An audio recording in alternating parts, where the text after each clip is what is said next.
Getting at you on a Thursday. It's a Fast Line on 101 ESPN with Dan McLaughlin. I'm Anthony Stalter. Dan filling in here for Jamie Rivers. Jamie will join us, I think, at some point via phone from Florida as the Blues and Panthers get ready to go at it tonight. What's up, Dan? Well, I was just walking down the hall, and I was going to do just a little bit of prep work. I'd already done some for the show, and then we found out that Jamie is, at this point, AWOL, but we anticipate that he'll be fine, and we'll get him on the show. Yeah. And we'll talk a little Blues hockey, but I come in hot like you did the other day with me. I like it. Marshy, great to see you, and away we go. Let's go. Let's go, Dan. All right. Glad to be with you guys. So the Florida Panthers hoping some time off, time at home, I should say, for the holidays is going to reunite them. But with the Blues, they're also coming off their first loss under Drew Bannister. Now, Marsh, you had said to me, one of the things that you wanted to kind of discuss today was that the defense really hadn't changed that much from a year ago. All that talk about the defensive structure and changing things up, still not looking great defensively. I mean, for your St. Louis 6 goals. That was a lot. Hey, that was just one game, though. Oh, for sure. You know, I mean, just one game. Dan brought up, what was it, yesterday? Or somebody brought up, I think they're being outscored like 13-3 on the road in the first period in like a certain amount of games. Like, what's going on? Like, it feels like from a fan perspective that nothing has changed from last year. The intensity, the consistency, nothing has changed. Yeah. You know, I'm sure there have been changes made from the defensive structure, and there has been, but it seems like the consistency from this team when it comes to their play on the ice feels like nothing's changed. Yeah, there is no consistency. I do think that this team is slightly better than it was a year ago, but everybody that was kind of screaming at us before the season that nothing has changed and this does look largely like the same team, you're being proven right. You're being proven right now. There's nothing that is automatic about this team at this point. I'm talking from a positive standpoint. Inconsistency. Inconsistency is about the only thing you can count on. You're right. Jordan Binnington has had some unbelievable games this year, but now he's also fallen victim to a lot of the sloppy play that's in front of him, Dan. Not different from a year ago. I want to see a better start tonight. I want to see the fact that they're not going to be outshot 14-4 to what they saw the other night. I mean, getting off to good starts, and they just haven't been able to do that. Their first unit power play, and the first power play the other night had one shot. I guess the thing I'm looking forward to most is watching Matthew Tkachuk. I mean, that's the one thing I mentioned the other day. I want star power. I want to go to the rink and see somebody that I really enjoyed to watch. The Blues have had that. Even when their teams didn't have postseason success, there was star power on the ice. There was Brett Hull. There was a Wayne Gretzky. There was Adam Oates. There was Al McInnes. There was Chris Pronger. And right now, they just don't have that. They've got a collection of guys that grind, and they're going to grind you out some wins, and they're going to be hovering around the playoffs. They got 31 points right now. I believe they're 9th in the Western Conference, so they're on the outside looking in. But I want to go to the rink and be entertained, and that's something I want to see tonight. I want to see them come out with a little oomph to their game, if you will, as opposed to what we saw the other night. Yeah.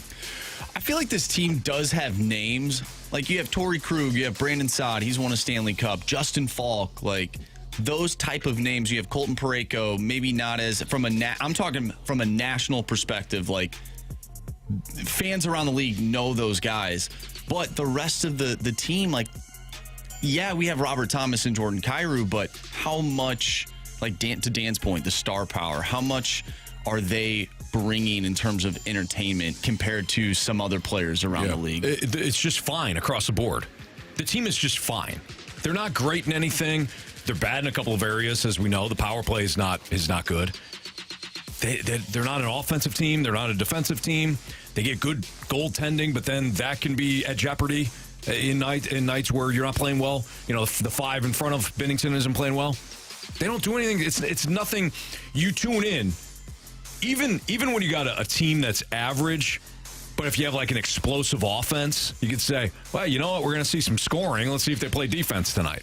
You don't even get that. It was you like don't know what you're getting. Even watching Tampa Bay the other night, that's a team that is kind of hovering around the 500 mark, probably, looking at their roster, much better than what their roster indicates. And then when they turned it on, they turned it on. And it was some of their superstar players that, like Nikita Kucherov had, he scored twice.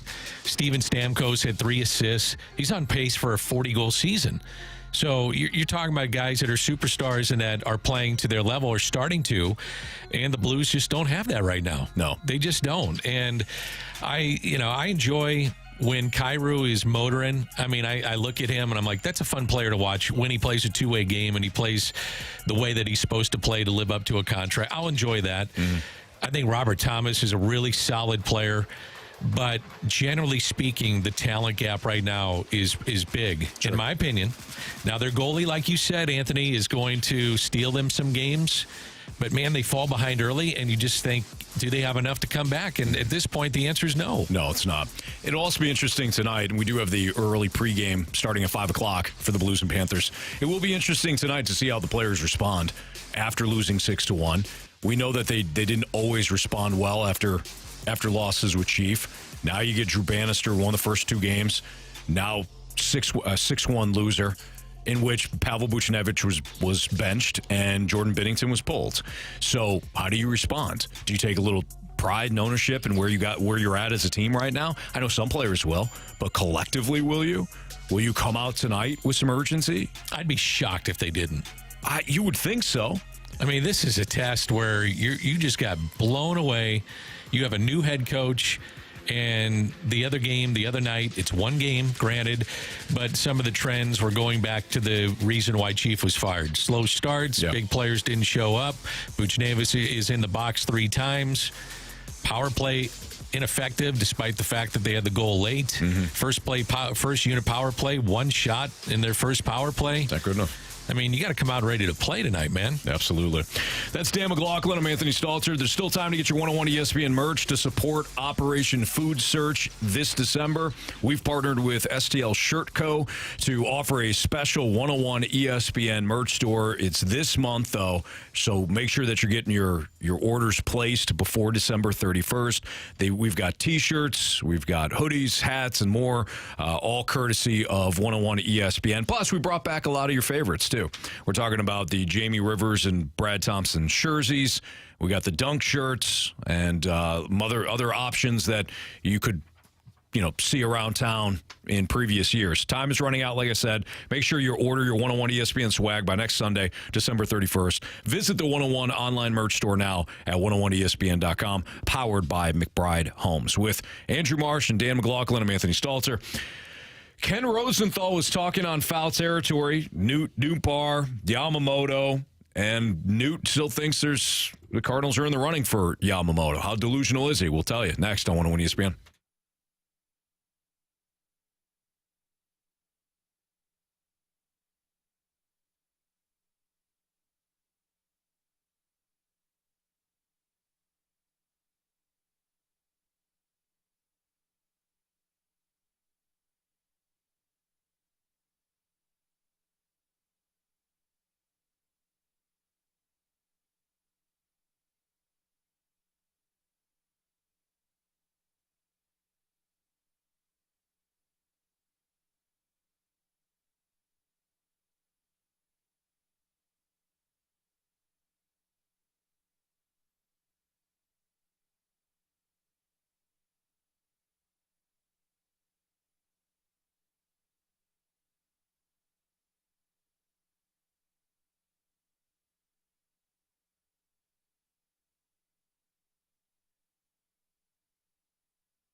So Ken Rosenthal was on foul territory, and he was discussing Newbar and Yamamoto.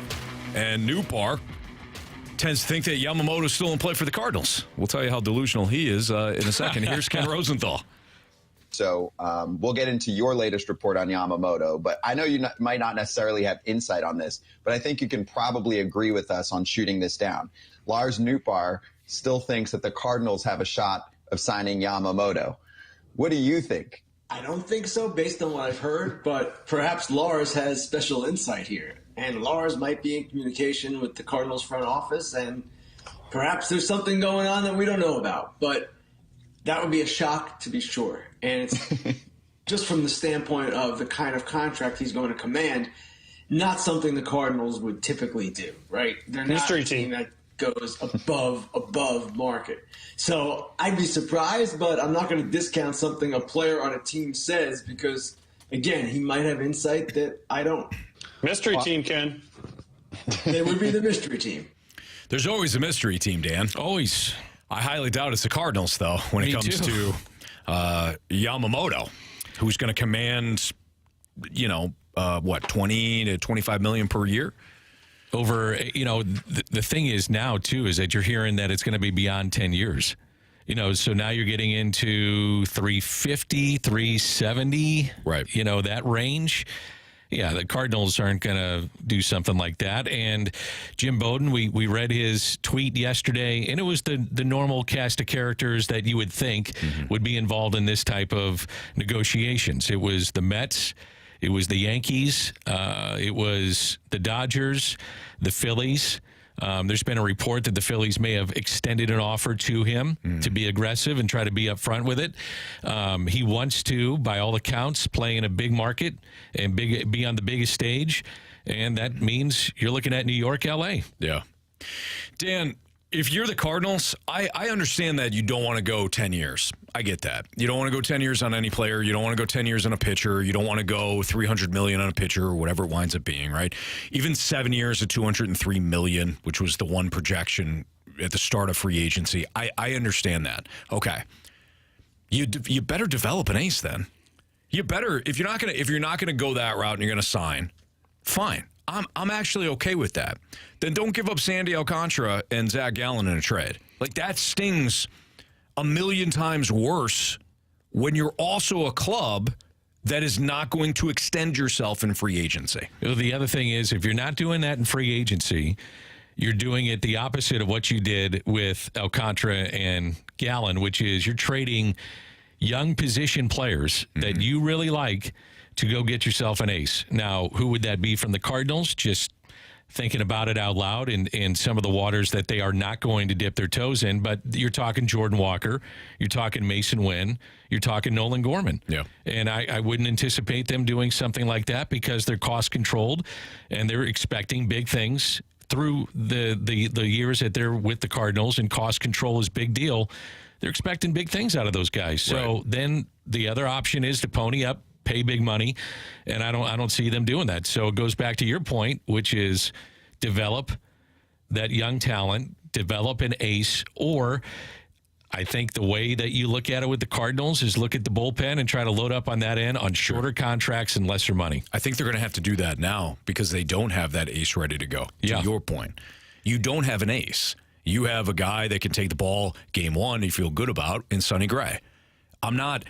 Understand, I think some people, they hear they don't have an ace and like, well, Sonny Gray was, a Cy Young candidate last year. I understand that.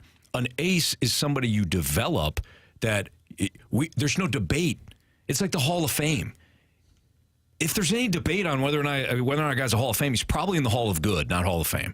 If there's any debate about whether or not you have an ace, you don't have an ace. You have a number one guy in Sonny Gray, but not a legit every 5 days he's going to shove it where, and your bullpen can take the night off. I'm talking about Chris Carpenter. I'm talking about Adam Wainwright in his prime. I'm talking about bullpen knowing they don't have to worry about stretching out that day. You don't have that guy. It's got to come through your system. What you just said, though, I think is spot on. If you don't have an ace and you don't, and that guy's not ready to be developed and ready to go right now, then load up on the bullpen and play that game. So then I'm looking at some of the names that we mentioned yesterday with bullpen help on the immediate, talking about looking ahead to 2024. Hector Neris, Phil Maton, does Aroldis Chapman, does that tickle your fancy, so to speak? Does Josh Hader? I've been saying that for as long as you and I have been going, since the middle of the summer. Yeah. And I said, man, if you get a guy like Josh Hader to counter with this bullpen, you shorten games. And the concern I would have currently constructed with the bullpen is, where do you go in the back end of games? You got Ryan Helsley, but how often can you go to him? That's a question that is still unanswered for me. Right. If I can't go back-to-back nights, I better have somebody else in there that can shore it up. Now, there's sometimes that you're pressed where he's got to do that. But if I don't have aces or long inning guys out of my starting rotation, and that's what they're hoping for, then I've got to shore up the bullpen and make my money spent on the back end of games, to where I can't have the 28 blown saves and 40-plus blown leads like the Cardinals had a year ago. Yes. Just can't happen. We talked about this yesterday, but this team usually waiting till the deadline to make a splash to then go on a quote-unquote run. Can you see this current roster making it to the trade deadline and still being right in the mix? Because last year they weren't. Great question. Last year they weren't. And the year before, they got a guy like Jordan Montgomery and they got Jose Quintana. Both of those pitchers worked out. Can they do something similar? It's a good question, and it goes back to what Dan reiterated several times yesterday. It's the what if. It's the ifs. If Miles Michaelis is consistent and isn't riding the roller coaster like he was a year ago. If Sonny Gray is everything he was with the Twins here in St. Louis. If Lance Lynn is the guy that he was when he kind of first arrived with the Dodgers, as opposed to the guy that he wound up being, which was unfortunately somebody that gave up a lot of home runs. If Kyle Gibson is steady. If a lot of these young guys that they acquired for the bullpen step into roles immediately, and Ollie can count on them. Don't blame Ollie if the bullpen is basically Marsh, Dan, and I. It's not, you know what I mean? Like, we love to blame Ollie for everything. I get that. But if he doesn't have the horses, then maybe they don't make it to the deadline. I think the thing that's really interesting going into the season is that they, I think, wanted swing and miss. And Lynn, when he's right, is swing and miss, but some of the others in that rotation are not. Now, Sonny Gray, he's going to get his fair share of swing and miss. But if Matz is in there, probably not. Michaelis hasn't been. Gibson, no. Now, you're looking at innings. You're going to get some innings out of these guys, but swing and miss is where your bread is buttered in this day and age of baseball. And I'm not sure they've got that going into this season. We talked about at the beginning of the show about the Blues not changing really anything. It seems like, all off season we were like, they're going to change this. Maybe we'll get a few new pieces in here and things are going to look a little bit different. I have a weird feeling that it's not going to change with the Cardinals. Even though they did bring in some new pieces, they haven't gone out there, and we talk about all the time, using the sledgehammer and hitting the fly with it. Like, they just haven't done that. So I don't have confidence that they can make it to the All-Star break if we are relying on these what-ifs and the hope. Right. There isn't a solid, I think, well, Sonny Gray is going to give you every fifth day, he's going to give you a good outing. I do think that. But is there a bona fide number one with this team? Probably not. No. I mean, you could pencil in Gray to go head-to-head with some of the best in the business, and he's going to give you a good outing. But to your point, do you have Carpenter? Do you have Wainwright in his prime? No, not right now. But then again, how many teams do? There's some that do. Some that do. Don't get me wrong. I'm not saying that the Cardinals, are the only ones in this spot. There's others that are like this, but you're gonna be counting on top heavy in this rotation to be better than they have been. Absolutely. You know who does? The contenders. The contenders have aces. Yes. The teams that there's no doubt that they're going to be either in the World Series mix or they're going to be a threat. Like, I don't know if the Yankees right now are a World Series team. I know they got Garrett Cole and they've got a lot of power after adding Juan Soto. I know that they're going to be in the playoff mix.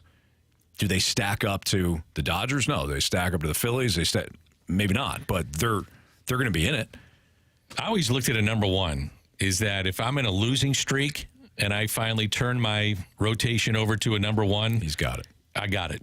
that thing stops right then and there, and momentum changes. Momentum is next day's pitcher. I get that, but there is momentum in the game. There's momentum in offense. There's momentum in how you play defensively. Both ways, goes two ways. But I always felt like if you had a number one, that stops a losing skid.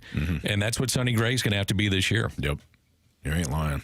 All right, it's Fast Lane on 101 ESPN. We will talk to Jamie Rivers next from Sunrise, Florida, as the Blues take on the Panthers. We've got an early pregame for you at 5 o'clock, so we're only on for 3 hours. And then Alex Ferrario, Joe Vitale, and Chris Kerber will take over. We got the game for you starting at 6 right here on your home for the Blues Radio Network 101 ESPN. But we'll look at some of the storylines for tonight's game with Jamie Rivers next on 101 ESPN.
101 ESPN Sports Center. I'm Andrew Marsh. It's time for a Sports Center update, driven by Johnny Londoff Chevrolet and Johnny Londoff Autoplex. The Blues are back in action tonight, taking on the Florida Panthers. Pregame starts at 5 o'clock. Puck drop is at 6, and you can catch all the action right here on 101 ESPN. Our guy Jamie is in Florida right now. We're going to send it off to him here in a second. We'll talk with Jamie about tonight's matchup against the Panthers. I'm Andrew Marsh, and the Sports Center update is driven by Johnny Londoff. Find new roads and shop 24/7 at Londoff.com and LondoffAutoplex.com. Are you kidding me?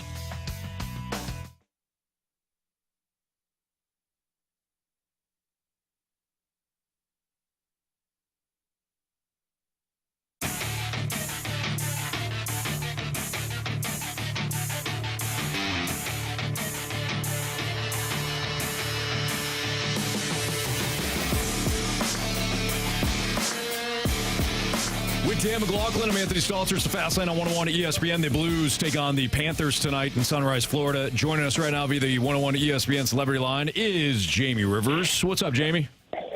Not much, guys. How are we doing today? Doing okay. The rough game the other night against the Lightning, but now we have an opportunity to see how the team performs after the first loss for Drew Bannister. What did you think about the Pavel Buchnevich benching and also Jordan Binnington being pulled? I mean, this two moves to kind of do the accountability thing for Drew Bannister. Yeah, Anthony, how about the Cardinals still being in on Yamamoto? Yeah, no, Jamie, we're going to talk about that 6-1 loss for the Blues here, okay? Damn it. All right. So, tough one, obviously, in Tampa the other night. You just, as a group, I don't think they were ready to go right away. And, unfortunately, this has kind of been a common theme throughout most of this season, is that you get one version of the Blues one night and another version of the Blues on a different night. And ultimately, a good man, a good coach, lost his job because he couldn't crack the code of how to get this thing to be consistent. And so now the task of doing that falls onto Drew Bannister's shoulders. And, the first couple of games, you get the new coach bump and everybody's fired up and excited. And then everything kind of came crashing back down to reality against the Lightning. And so much so that, Drew Bannister had to sit one of his most consistent players. So in a continuance of crazy events with this team so far this year, we talked about the team not being consistent. All of a sudden you end up benching one of your most consistent players, but for just cause. Booch didn't have the legs going the other night, wasn't feeling it, took 3 hooking penalties, which is, obviously not a great thing, especially against the number one power play at home in the NHL, in the Tampa Bay Lightning. They just have weapons pretty much all over the place. So it was a tough night. I think it was a tough love night, and I think it was a learning point for this team. They went back at it yesterday at practice and battled pretty hard. So we'll see if they have a response here tonight. Got to get off to a better start, Jamie. That's one of the things I'm sure that Drew Bannister has been trying to instill on his team the last 24 hours that, the other night, that's just not acceptable. And coming off a 6-1 loss, I would anticipate Blues come out with some jump tonight.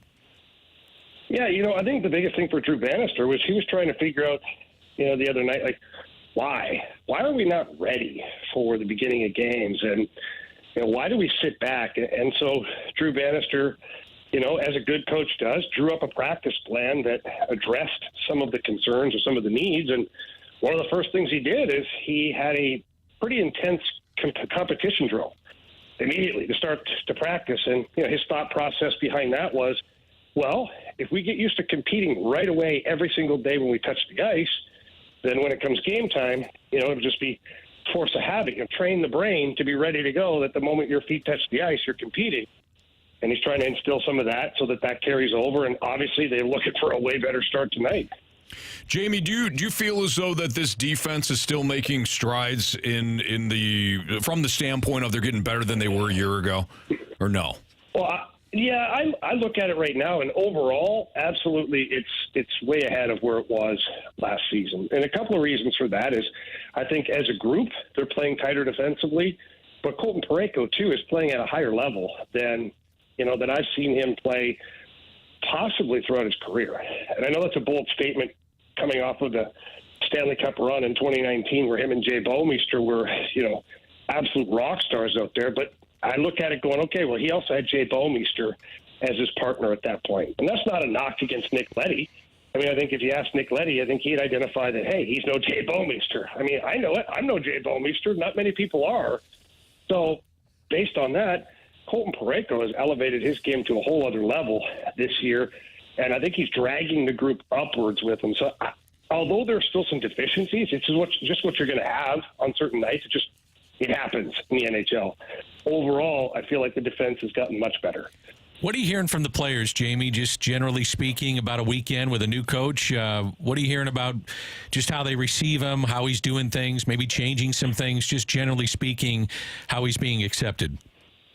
Yeah, I think they've accepted him, with open arms, for lack of better terms. But, they understood that they didn't perform well enough, and a lot of the players felt like they were personally to blame for the firing of Craig Berube. And then when a new guy comes in, as much as we love the old guy, you got to start playing for the new guy. Because if you don't play for the new guy, you become the guy that's on the outside looking in, because that coach is like, I don't have time for it. So these guys have bought in quickly. They understand what the message is. The message really hasn't changed. I mean, think about it. Craig Berube for 6 years was about the word compete. And here we are today still talking about compete. Even yesterday's starting practice with a compete drill. So at some point, the eyeballs have to turn onto the players and evaluate what you have in your locker room and on your bench to see if those guys are really competitors or not. And I think that Doug Armstrong is trying to weed his way through this now, especially with the coaching change, to see, who gravitates towards competing more on a regular basis and who competes sporadically, and then other nights you can't find them. And I think those are the players that Doug Armstrong has to identify and figure out, what the best situation is for them overall. Jamie, what do we need to know about tonight's game? Keys to victory. Well, it's a tough game. I mean, you got a Florida Panthers team, much like the Lightning. They're on a West Coast swing. They got their tails handed to them the last game against Calgary. I think they went 1-3 on their road trip. So, coming home sometimes can be difficult, but also you can also come back being kind of ticked off. So I think that if there's a night where you need to compete immediately, it's going to be tonight. And that's part of my keys to victory is when the puck drops, be ready to go. Don't ease your way into it. Don't wait 5 minutes. Don't wait for somebody to hit you. Don't wait for someone to drag you into the battle. When the puck drops, be ready to go. Get a hit, get a shot on net, get something going immediately, trying to generate that momentum forward for your club. You have to have way more time of possession in the offensive zone. Last game against the Lightning, those defensemen were never under duress. They lost Sergachev in the first period. They played 5 defensemen for 2.5 periods, and they never felt the stress of it. That's because you never had offensive zone time. That's because you never held on to the puck long enough to make those guys get tired and wear them down. So tonight you have to make sure you do that against the Panthers, and you got to get lots of traffic to the net. If Bobrovsky's in the net like we think he's going to be, he's a smaller guy. He's very acrobatic, but he's only acrobatic if you let him get to the top of the paint. Get your heels in there on the top of the paint. Keep him boxed in the net. He's a smaller guy. There'll be more net to shoot at, increasing your opportunities to score some goals.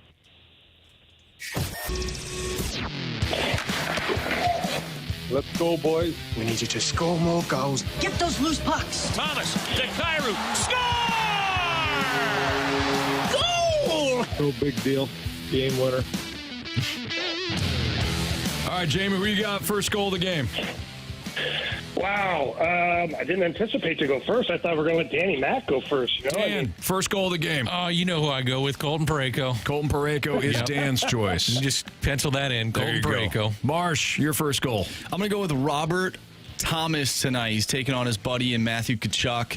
So Robert Thomas is my first Blues goal scorer. I like that one. And I will go Brandon the Sod. Jamie. All right, well, Jake Neighbors elevated in the lineup from third line to second line, play with his buddy Braden Shen. I see Jake Neighbors scoring first. All right, there you have it. There's your first goal of the game tonight as the Blues take on the Panthers at 6 o'clock. Pregame starting at 5 o'clock. Jamie, have a good broadcast. Thanks a lot, guys. Have a great one. All right, thank you. This is Jamie Rivers here in the Fast Lane on 101 ESPN. Jesse Rogers of ESPN reporting that the MLB Competition Committee approves changes for the upcoming season, an 18-second clock with runners on, 4 mound visits down from 5. And if a pitcher starts to warm up before an inning, he must face at least one hitter. And the runner's lane to first base has been widened to infield grass. This is implemented now? Yeah, apparently this has been implemented or will be implemented for the upcoming season, according to Jesse Rogers. I hate the bullpen thing. I think that's ridiculous. All right, that's the dumbest thing ever. All right, we'll talk about that next. Marsh, I'm intrigued. You hooked me. Let's talk about it next on 101 ESPN.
Fastlane on 101 to ESPN. Dan McLaughlin, Andrew Marsh, Anthony Stalter, Jesse Rogers of ESPN just tweeted out that the Players Association, actually, I think it was Jeff Passan, too. I think Jeff Passan had the tweet as well. From MLBPA Executive Director Tony Clark, the players on the competition committee voted no on the rule changes implemented today because Major League Baseball has a majority of seats on the committee. The league's preferences with rule changes will go through. And here's the rule changes. Let's see here. I got them right in front of me if you want me to. Yep. So 18-second clock with runners on for the pitcher. 4 mound visits down from 5. If a pitcher starts to warm up before an inning, he must face at least 1 hitter. The runner's lane to first has been widened to the infield grass. So those are the rule changes. What if you had 2 guys warming up? Not sure. I don't understand that. You know, so you've got a righty and a lefty getting loose before the inning, and Craig Counsell decides to put in a left-handed batter, and you bring in the lefty. What happens to the righty? Maybe the righty then is obsolete. I guess. You don't have to bring him in. Yeah. That's my guess. I mean, these do speed up the game, and I think it was a more entertaining game with the rule changes that they made. Mm-hmm. Will it make a huge impact after the impact that it made last season? Probably not. I want Marsh. Marsh was really hot on this, Dan. Marsh was hot on at least one of those rule changes, so yeah. I want him to talk here, and I'll save my thoughts. Go ahead, Marsh. Well, I think bullpen management is one of the most critical things as a manager in baseball. Mm-hmm. So let's say you have a guy in the 6th inning, right? And he's at like 70 pitches or whatever. And, he starts off the inning and you're like, we want to try and extend him, but we need a guy ready to go just in case. Okay, what if he breezes through that inning? But for some reason, you got to bring this other guy in?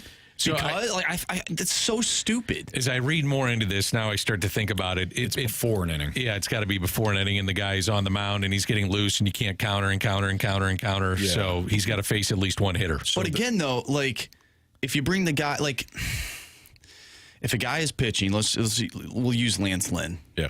Lance Lynn is pitching, and, 2 guys get on.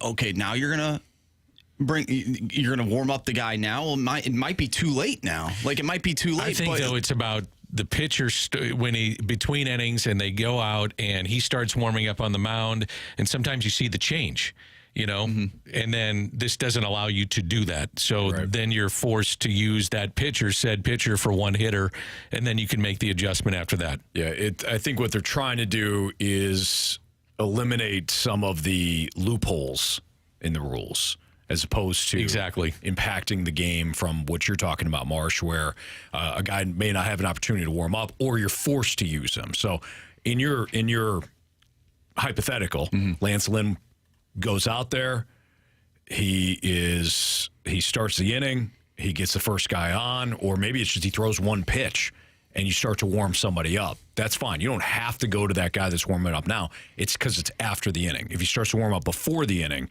that's a different story. What does that have anything, like, why does that need to be a rule? Because of what Dan says. Go ahead, Dan. You explained it perfectly. So, which part? They're trying to eliminate the back and forth and kind of the gamesmanship of it. And so if he's on the mound, he has to stay and face at least 1 hitter. Then you're not making another change. Then the guy comes out of the bullpen, and then he gets his 8 warm-up pitches, and it's another 4 to 5 minutes before you see action. That's why I think you're doing that. I mean, games, though, last year, I think most people felt they were good changes. The game seemed to move a little bit better. I know, though, there's the purist and the traditionalist that says don't do that. Don't mess with the fact that there is no clock in baseball, and I like it. Right. I see both sides of it. I really do. I thought the games I think they moved very well last year. I thought they moved with a good pace to them. I think there was good flow. I didn't think it was the choppiness. I think they have eliminated a lot of what you're saying about the gamesmanship.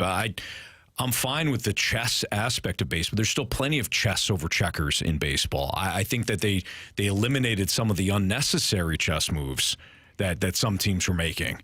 And now you have a more efficient game that moves at a good pace. Not a fast pace necessarily, but at a good pace. I'm still, and maybe I'm just stupid, which I am occasionally. No, you're not. Well, no, it's fine. You're not. Everybody has a little dumb in them. Let's be honest here. I'm still not wrapping my head around. So you're telling me that if a pitcher went out there Between the white lines. is that a thing where pitchers will go out there and throw warm-up pitches and then they'll take them out? Yes. I've never seen that happen. Well, now you won't. Like a starter has gone out there, thrown warm-up pitches, and then they've just taken him out and brought a new guy in? Yes. Yes. I've never seen that happen. Yeah. Or he throws a couple of, he faces one batter.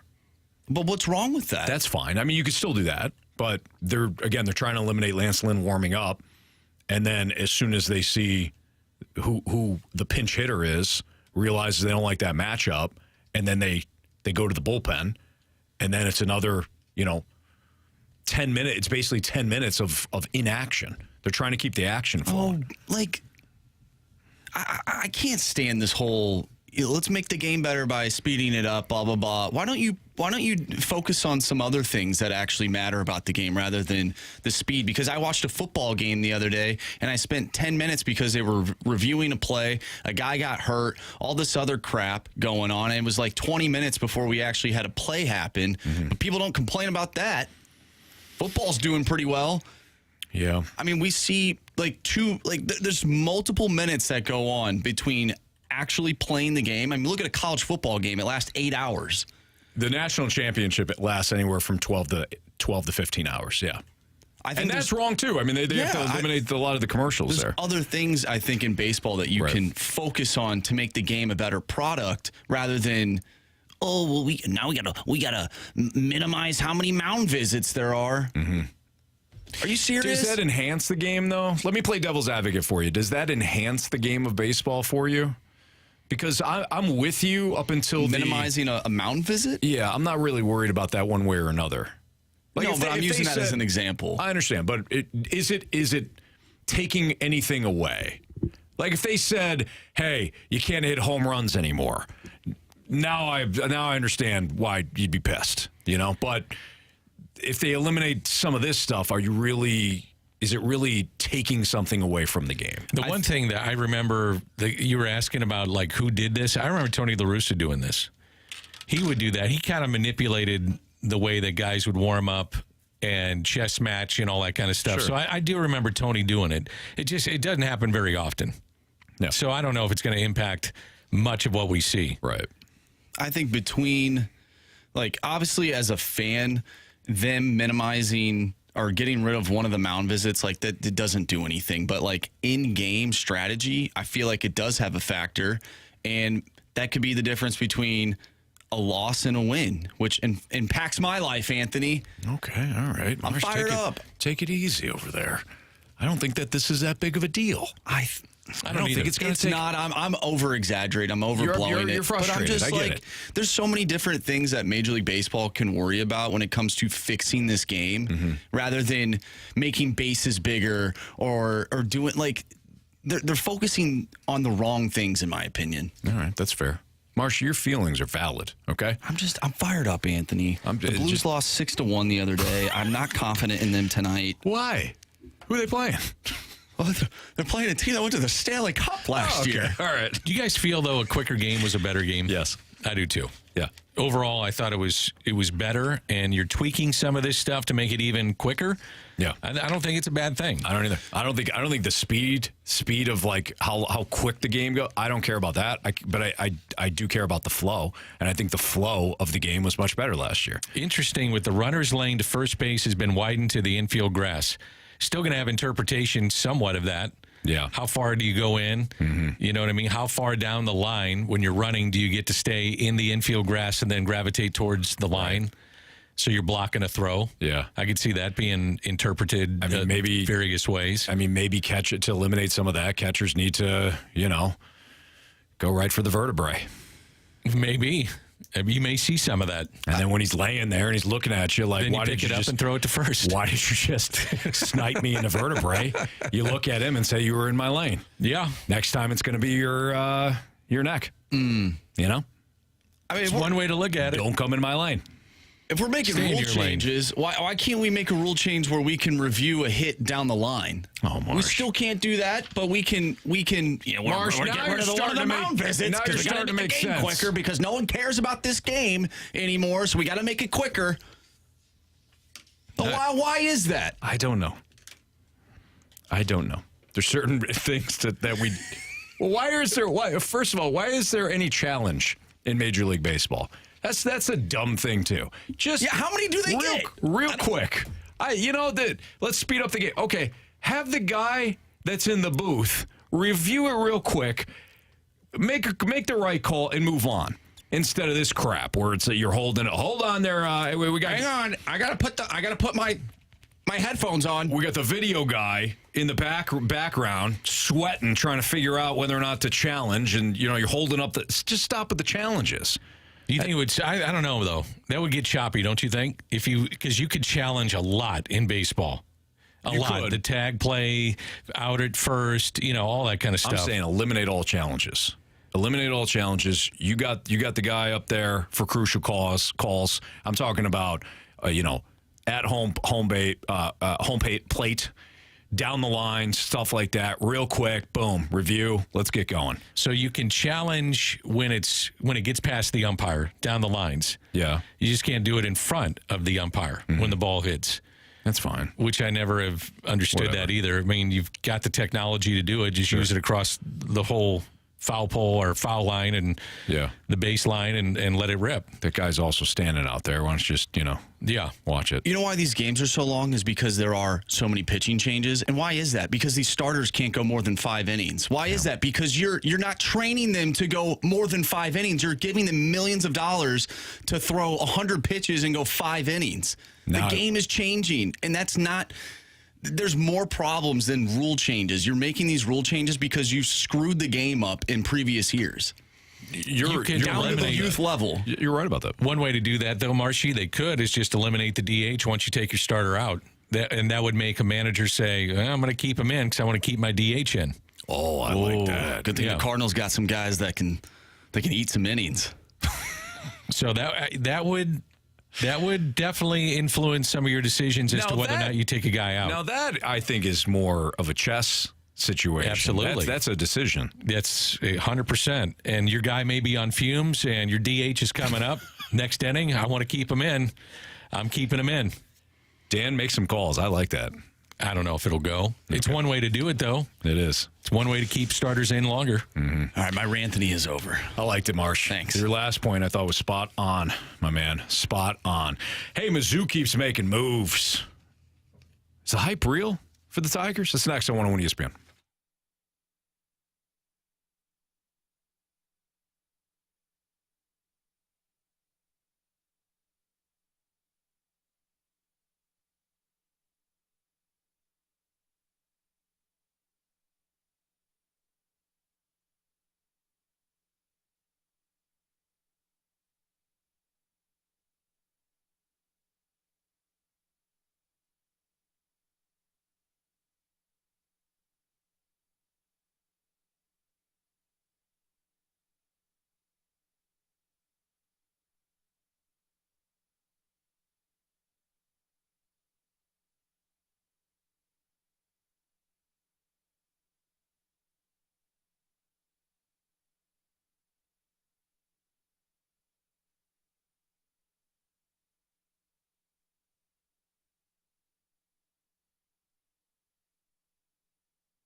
hour, your time check is brought to you by Clarkson Jewelers, an officially licensed Rolex jeweler, with Dan McLaughlin filling in for Jamie Rivers. I'm Anthony Stalter, and Mizzou continues to make moves to improve its football program.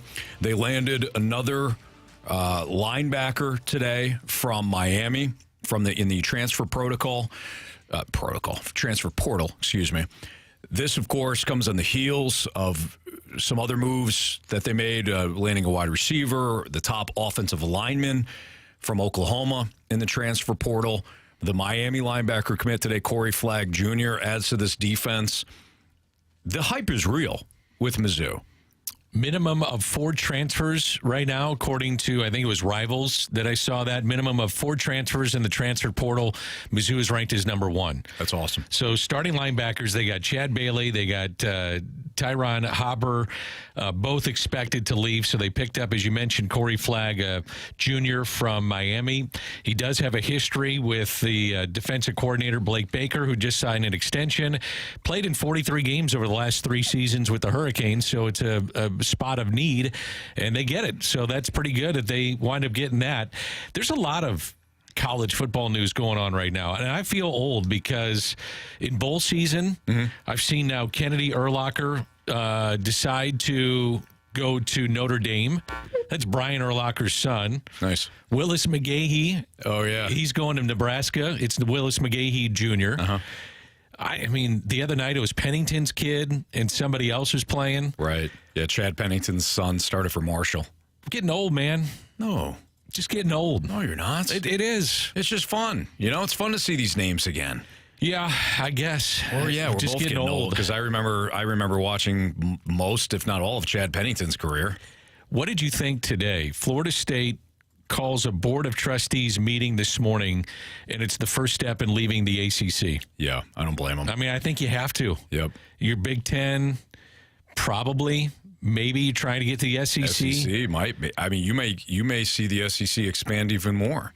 We are getting closer and closer to just having no conferences and just having it be the Chip Kelly way. Yeah, what Chip Kelly was talking about the other day. I don't think that's, if they can figure it out and get some structure to it, which who knows if the NCAA will. If they could get some structure to it, I don't think that this is a bad deal. I'm with you. It's just a matter of can they figure it out, not only geographically, but to make sense for the TV companies because they're paying the bills, and then have it be fun for the fans. And I hate that I mentioned fans last in this, but you're gonna see some better games moving forward here, as opposed to, well, we have to have conference play, so you get maybe 1 or 2 games a week that you're really interested in.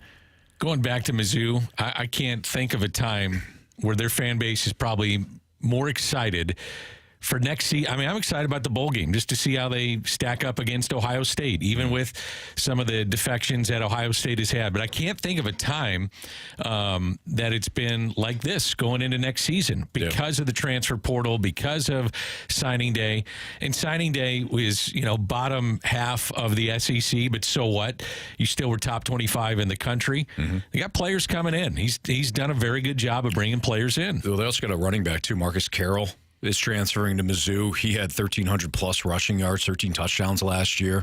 So they're landing not only transfer portal players, but they're landing impactful transfer portal players. You get the number 1 offensive lineman in the transfer portal.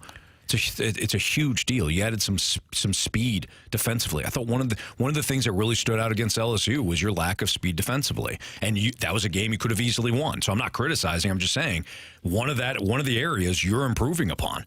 And next year's schedule, I don't think is as hard as this year's schedule wound up being. And you've got an expanded playoff next year. Which they would be in. They'd be in if it was an expanded playoff this year. Because where do they rank right now? 7th or 8th? 9th?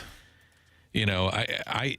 And this is from the 636. I'm a passionate Mizzou fan. I've never been more excited for an upcoming season. That's great. And that's my point. They're 9th, by the way. Going back to the days of Chase Daniel and Jeremy Macklin and some of the great games or great players and great games that they had. Mm-hmm. I would say this is the most highly anticipated season because of the college football playoff. Get into that and see what happens. And this is why last year mattered. We had the Prove Me Wrong segment yesterday, and I had to prove the texter wrong that next year is the most important year. I was with you, too, by the way. I appreciate that, Dan. The law firm of McLaughlin and Stalter. That's right. But this is why this season was so important. This is why you can't lose to Kansas State when you got them on the ropes. This is why you had to show up in Athens and give Georgia a game, and you did. This is why not losing to Kentucky was so important on the road after you lost to LSU the week before. This is why not blowing the Florida game was vital. This is why finishing off the season with a blowout win against Arkansas was important. They passed damn near every test this year, and now you've got guys that are from the state of Missouri that are coming back home or want to play for the Mizzou program. This is how you build momentum. Before Nick Saban got to Alabama, Alabama was nothing in between Bear Bryant and Nick Saban. Why did they start to build a juggernaut? Because Nick Saban won big games, convinced recruits that they could be a part of something big, convinced them that they could go to the NFL, and then produced. There's really no secret. I'm not saying Drake's going to be the next Saban, but I'm just saying this is the process that you have to have as a football program. Doesn't it tell you, too, that you have to stick with a guy? I mean, It's a great point, too. I mean, and the guy wants to stick with you. Instant gratification, and I've always felt a guy deserves, unless you see in a coach that it's truly going south. I mean, in a bad way.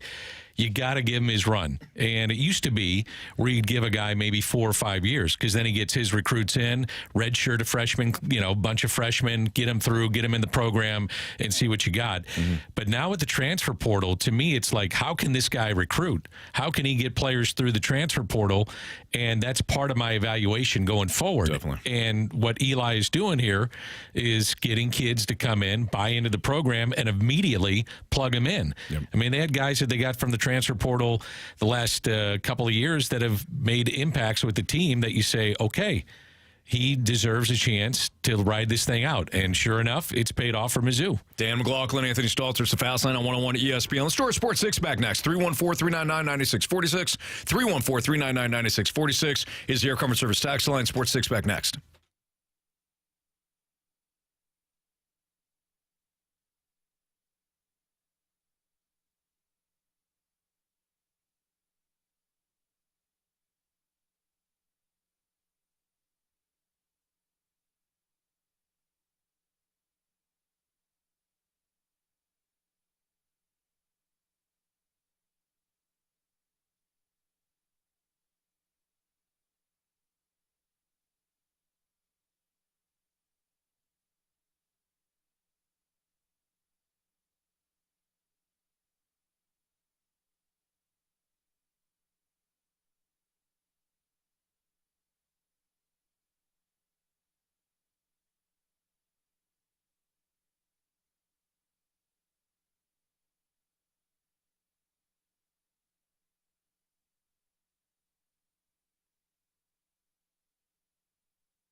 It's time for the Fast Lane to answer your sports questions. I want to ask you a bunch of questions, and I want to have them answered immediately. Asking me all these weird questions. Answer the question. Answer the question. Answer me! The Sports Six Pack is now.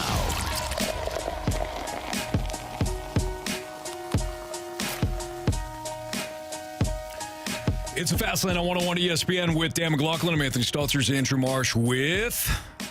Question 1, please. Thank you. Question number 1.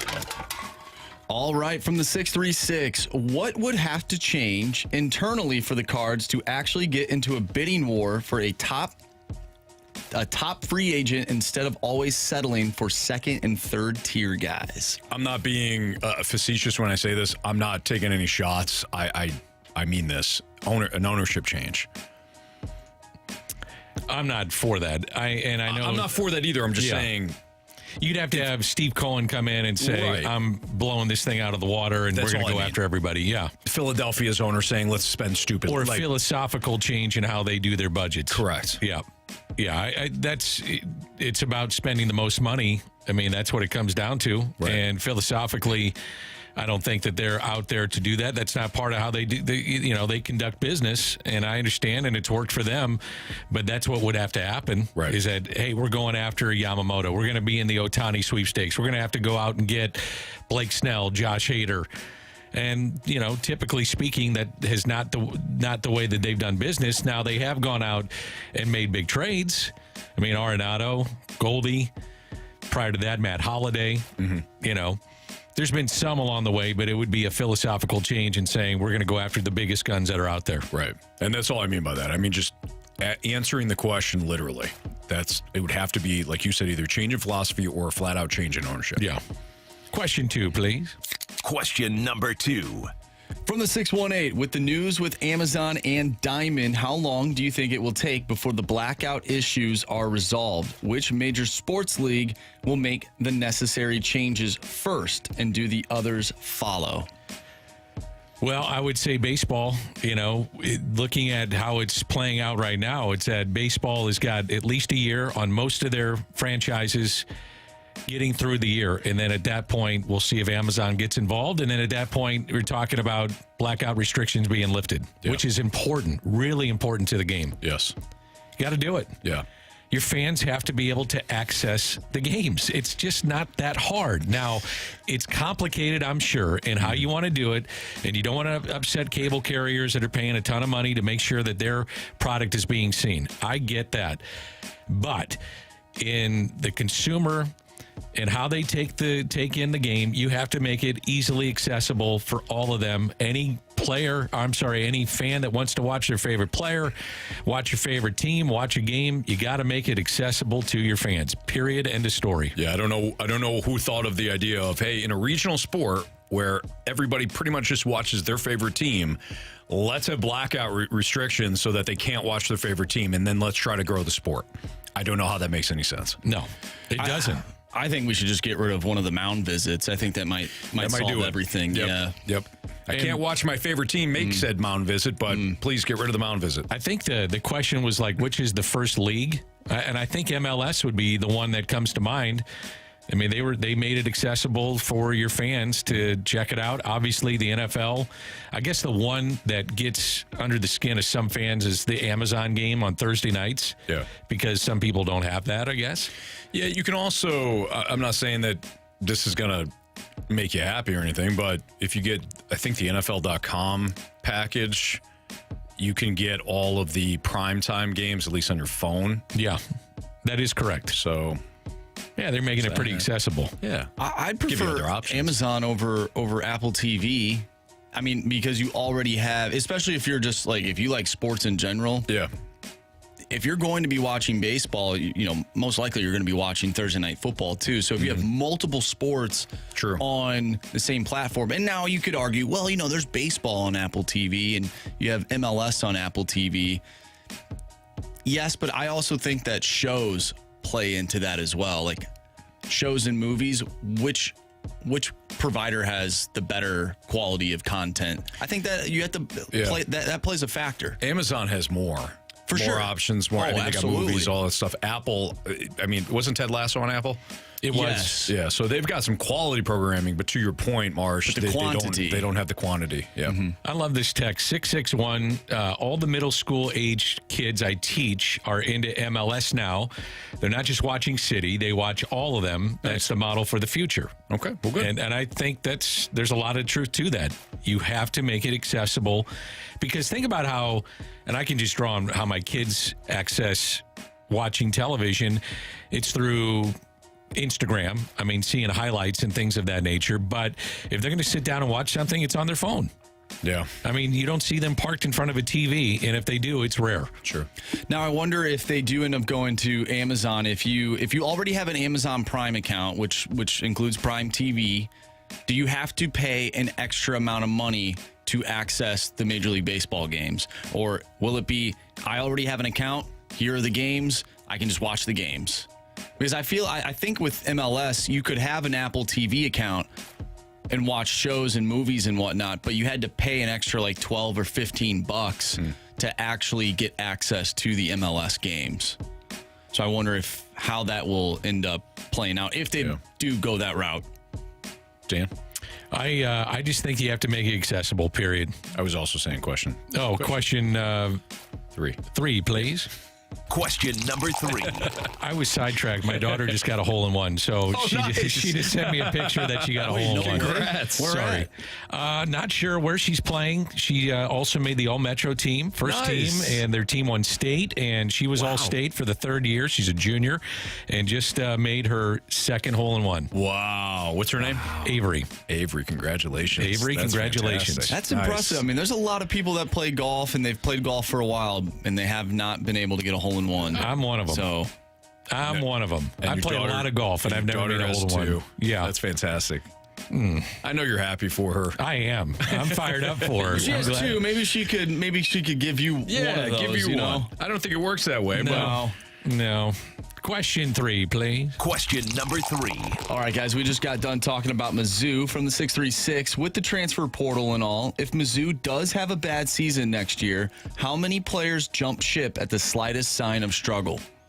Well, that is there is the downside to that too, where guys don't want to hang around because they feel as though the program is not going in the direction they want it to. So yeah, there's part of that. Don't you think it comes down to playing time? I think it comes down to certainly playing time, opportunity, whether or not they're going to have an opportunity to get to the NFL if they have aspirations of that. NIL, you have to figure that into. I mean, Mizzou has been really creative. The state of Missouri has been creative with NIL, and they've taken advantage of it. And I was seeing the other day, and I can't remember who the player was, but they said, it was Archie Manning. I think cleared $3.2 million this year being a backup at Texas. Yeah. And you think about the minimum in the NFL, he's making more than some of the guys in the NFL. Yep. It's incredible. Isn't he 3rd string? For now. I think they're turning it over to him next year. No, because Brock, who's their starter? Quinn Ewers? Yes. He's coming back for another year. So he has indicated he's coming back for another year. So, does Archie Manning look and say, you know what? I don't know if this is the right place for me because I got to get on the field. Yeah. And how do you take a guy out that just led you to the college football playoff? I don't know. That's a pretty tough decision. But you do have Arch Manning ready to go. Yeah. And who knows what he's going to be, but you got to figure he's going to be pretty good. He's going to be pretty damn good. Mm-hmm. Question 4, please. Question number 4. We also were talking about new rules in Major League Baseball from the 636. If you could get rid of one rule in any sport, what would it be? Get rid of one rule? I know what in yours any is. sport? Mine's easy. Which I think they might be changing. I hope they do. You're talking about the fumble? Yeah. Going in? Yeah. I hate that where you lose control of the ball and it goes through the end zone and it's awarded to the other team. I don't like that either. Even though they didn't do anything. I'm not saying don't be like they should be punted. You fumble the ball, you lose it. Okay. Back them up then. 10-yard penalty, 20-yard penalty. I don't care if you make it a 50-yard penalty. But to just give the ball to the other team makes no sense to me. When in any other spot on the field, that's not the case. If the running back loses the ball out of bounds at the 50, they keep possession of it. If you lose it going into the end zone, you're awarded the other team. So you almost gave up a touchdown, and now we're going to give you the ball because the running back fumbled. Again, make it a penalty. I'm fine with it, but you got to get rid of the end zone, that fumble end zone rule. I would go in the minor leagues. They're using the electronic strike zone, and the only thing, and I get it. You want it to be right. You want the game to be played. You want to have the right calls. I understand that. I just miss good old-fashioned arguments in the game of baseball. Like, you're horrible back there tonight. And the guy comes out and says, you're terrible. And we have the video to show you when you're done. And your grade is going to be awful. And then they get nose to nose and they start arguing. I miss the good old-fashioned argument in baseball. That's a fine right there. It is. Can't question it. You fire up your team that way too, Dan. You sure can. Fire up a lot of people. Question 5? 4, 5? Are we on 5, Marsh? Yeah, question please. number 5. From the 618. I love when you did that in, what was it, What's Trending or something like that yesterday? Yeah. We were talking about Wayno, and I thought it was time to move on to question 2, please. Question next, What's Trending, please? Do you guys think that the Dolphins can still make the Super Bowl? Are you still confident in them? I think they can, absolutely. Yeah. Tyreek Hill's a huge, I mean, that's a huge caveat there. If he's not healthy, forget it. But if he's healthy, I think the AFC is more wide open than we thought it was going to be. You get Mike McDaniel's play calling with Tyreek Hill, all those weapons, and an improved defense, very accurate Tua. Yeah, I think you can. The other thing, too, I think that they can do is run the ball. You know, they got Raheem Mostert. I hope that Devon Achane winds up being 100% healthy because he's explosive. But they're going to be a tough draw, especially if you have to go down to South Beach. If they don't get the number 1 seed, things change a little bit. You know, you got to go if you got to go to Baltimore, I think that's tough. If you got to go to Arrowhead, that's tough. But if you have to go down to Miami and face them there, I think it's a different story. I love that what's happening right now in the playoffs for the NFL. I mean, you've got the Niners. They've won 6 in a row. They're the favorites, no surprise. Dallas, Philly, both lost in Week 15. So the AFC contenders are back into consideration. There's just parity. San Francisco, Baltimore, KC, Miami. Eagles are tied with Miami. Cowboys sit 6th. Bills are 7th as a team, not even in the playoffs if it started today. I mean, The playoffs are going to be fun, or at least the last 3 weeks of this regular season starting tonight. It's a trade-off. Parity's a trade-off. You're not going to get 4 or 5 really great to elite teams every year. You're going to get a lot of 7-7 teams. You're going to get a lot of 7-7 teams to this point. You get some tonight, too. You get some tonight.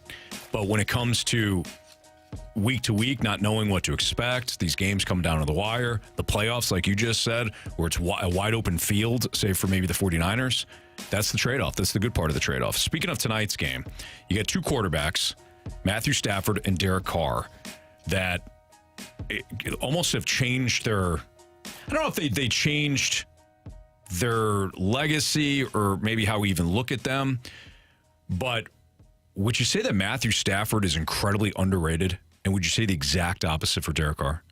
We'll get into that next on 101 ESPN.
101 ESPN Sports Center. I'm Andrew Marsh. It's time for a Sports Center update. Brought to you by Saliga Heating and Cooling. The Blues are back in action tonight, looking to pick up a win in Florida as they take on the Panthers. Pregame starts at 5. Puck drop is at 6, and you can catch all the action right here on 101 ESPN. If you missed it, we talked with Jamie earlier in the show discussing your St. Louis Blues. If you did miss it, make sure you go to 101ESPN.com, check out the podcast page, or you can download our free 101 mobile app, and you can find the podcast and all of our interviews there. It's all brought to you by Dobbs Tire and Auto Centers. Also tonight, Thursday Night Football. It's the Rams. It's the Saints. We're going to discuss that next right here in the Fast Lane. I'm Andrew Marsh, and the Sports Center update is brought to you by Saliga Heating and Cooling, an independent American standard heating and air conditioning dealer.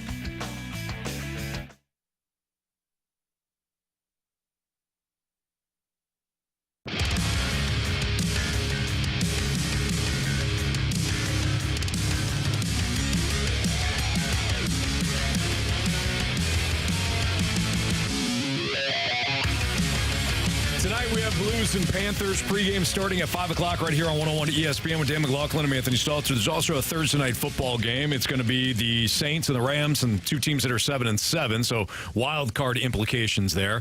New Orleans can still technically win the horrible NFC South, but Tampa right now is in control of that.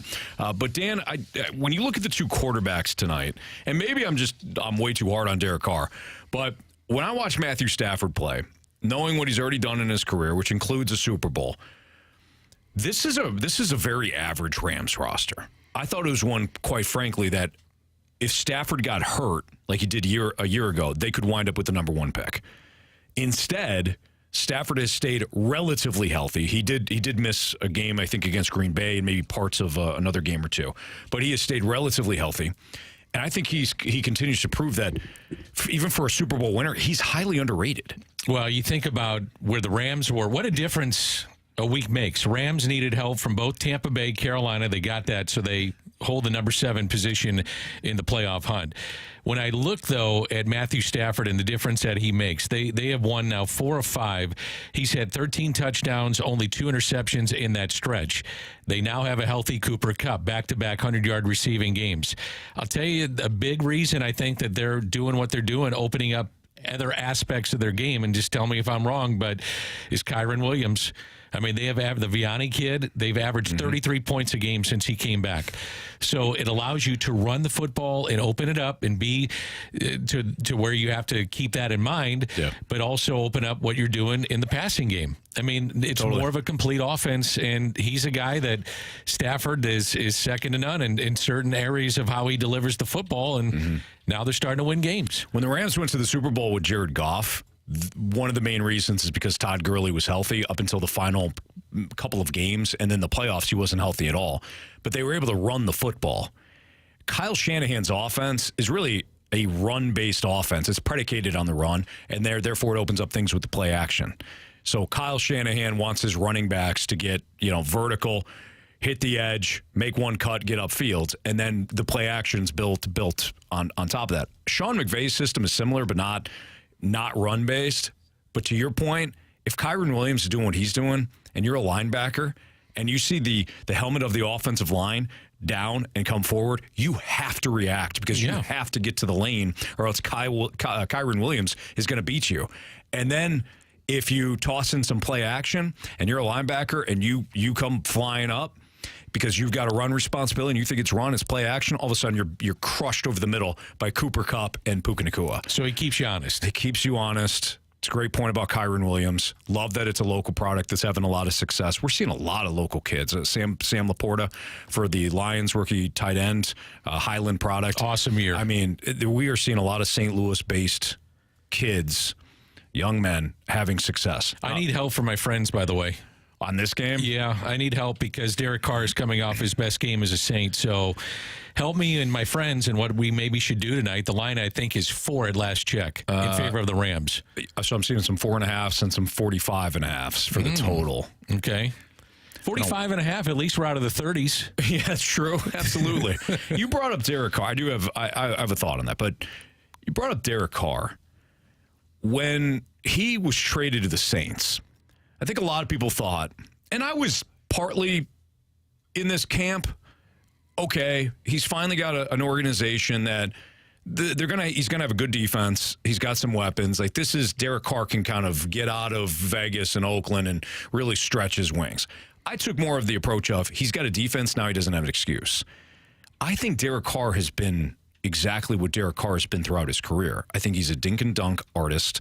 I think he gets a lot of yards based on the easy completions. A lot of yards, not a lot of red zone success, not a ton of wins. 7-7 with one of the easiest schedules in the NFL. I think that Derek Carr continues to be overrated as a QB. You think about dink and dunk. I mean, Alvin Kamara has been targeted 78 times, 68 catches, and that's most from the running back position in the National Football League. So that proves your point. Yeah. You know, he's just not extending it. Now, the one thing I will say, Chris Olave and Michael Thomas, that's going to help when they're on the field, and Olave comes back tonight. So that could make a difference for the Saints in what they do offensively this evening. Yes, like a play. I think the Rams get over their team total. I think it's like 23.5 or something like that. The Saints defense has been good, but if you look at previous matchups between Sean McVay and Dennis Gates, Sean McVay has typically won those. I think the Rams put up a fair amount of points. And they're at home. And they're at home. I think they can hang 24, 27 on the Saints tonight. I don't know about the 4.5. That's because Rams defense outside of Aaron Donald, I think, is beatable. But is Derek Carr going to sit there and pick you apart? Or you get to the red zone and then he's shaky and they're settling for field goals? I don't know. Well, you didn't answer my question. So Rams. You got to help me out. Rams over help my friends out. Okay. All right. I like it. That's where I was leaning. 4.5 my seems friends. Right. 4.5 seems right. 45.5 seems right. Mm-hmm. So that seems right. All right. I like that. All right. I'll go with it. Sounds good. That's Dan McLaughlin. I'm Anthony Stalter. What's trending is next.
What's trending in the world of sports? The Fast Lane has you covered. What's trending now? Brought to you by Goodwill. Donate to Goodwill to win a magical Polar Express staycation.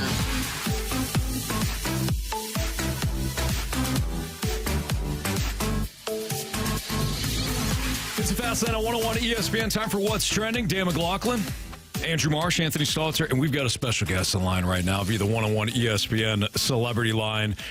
It's the one and only Carey Davis. If you're listening to the opening drive this morning, they had the message for everybody that Carey will no longer be on the opening drive. Carey? Yeah. What are you doing next? I will be joining you all What? from 2 to 6 every day. I'm looking forward to it, man. Who authorized this? I don't know. Somebody might need to go check some things because they clearly made a mistake. No. Carey, we're absolutely thrilled. The opening drive decided to make the announcement this morning, but we also wanted to have Jan. Jamie was supposed to be with us for the first hour of the show, but had some technical difficulties and all that, but we wanted to have you on early. But yeah, Carey, we're excited. So Carey is, I'll let him know, also share the news about his coaching. But yeah, Carey's going to be joining us starting next week here in the Fast Lane. I'm off next week. The Snake Pit was wondering if I'd been fired. Trust me, I would not be on the air if I'd been fired. I've not been told to turn in my playbook yet. I apologize if some of you are a little disappointed by that. You're going to be here a long time, Anthony. I hope so. Knock on wood. But Carey, Jamie, and I will be here start of next year. And it's going to be the new Fast Lane. But for those wondering, Carey, about your coaching, if you want to share that too, if they missed it. Yeah, so I did resign from Hazel Central. I won't be able to coach. It's a timing issue. I love coaching high school football. It's one of my greatest pleasures. Actually, helping those young men, guiding those young men to be the best young men that they can become is always great for me. But our practices were from 2:30 to around 5:15. So obviously wouldn't be able to be at both places at the same time, and so I'm going to be with you all. Hey, Carey, did you have some kids that signed? I mean, signing day obviously is big around the nation, but did you have some kids that are moving on to play college? Yeah, we will have more kids that sign in a couple of weeks, well, in a month or so at the next signing day. But our starting left tackle, starting D tackle, Tion Gray, signed to the University of Oregon. Yeah, excellent. That's what I saw. That's right. That's fantastic. Yeah, we should be heading out here hopefully in the next couple of weeks and getting ready for their bowl prep. So I'm so happy for him. I'm excited for him. I'm excited for all the kids around the city that got an opportunity to sign a letter of intent yesterday, and all the kids that will sign here in the next couple of weeks, in the next month or so. It'll be really good for them. It's a great experience to go to college and play college football. Well, it's a reflection too on your program as well, Carey. And I know that you're going to give the credit to the young men and a credit. They deserve the praise and they deserve this opportunity. And I'm sure a lot of them owe a great deal to you and their development under you, Carey.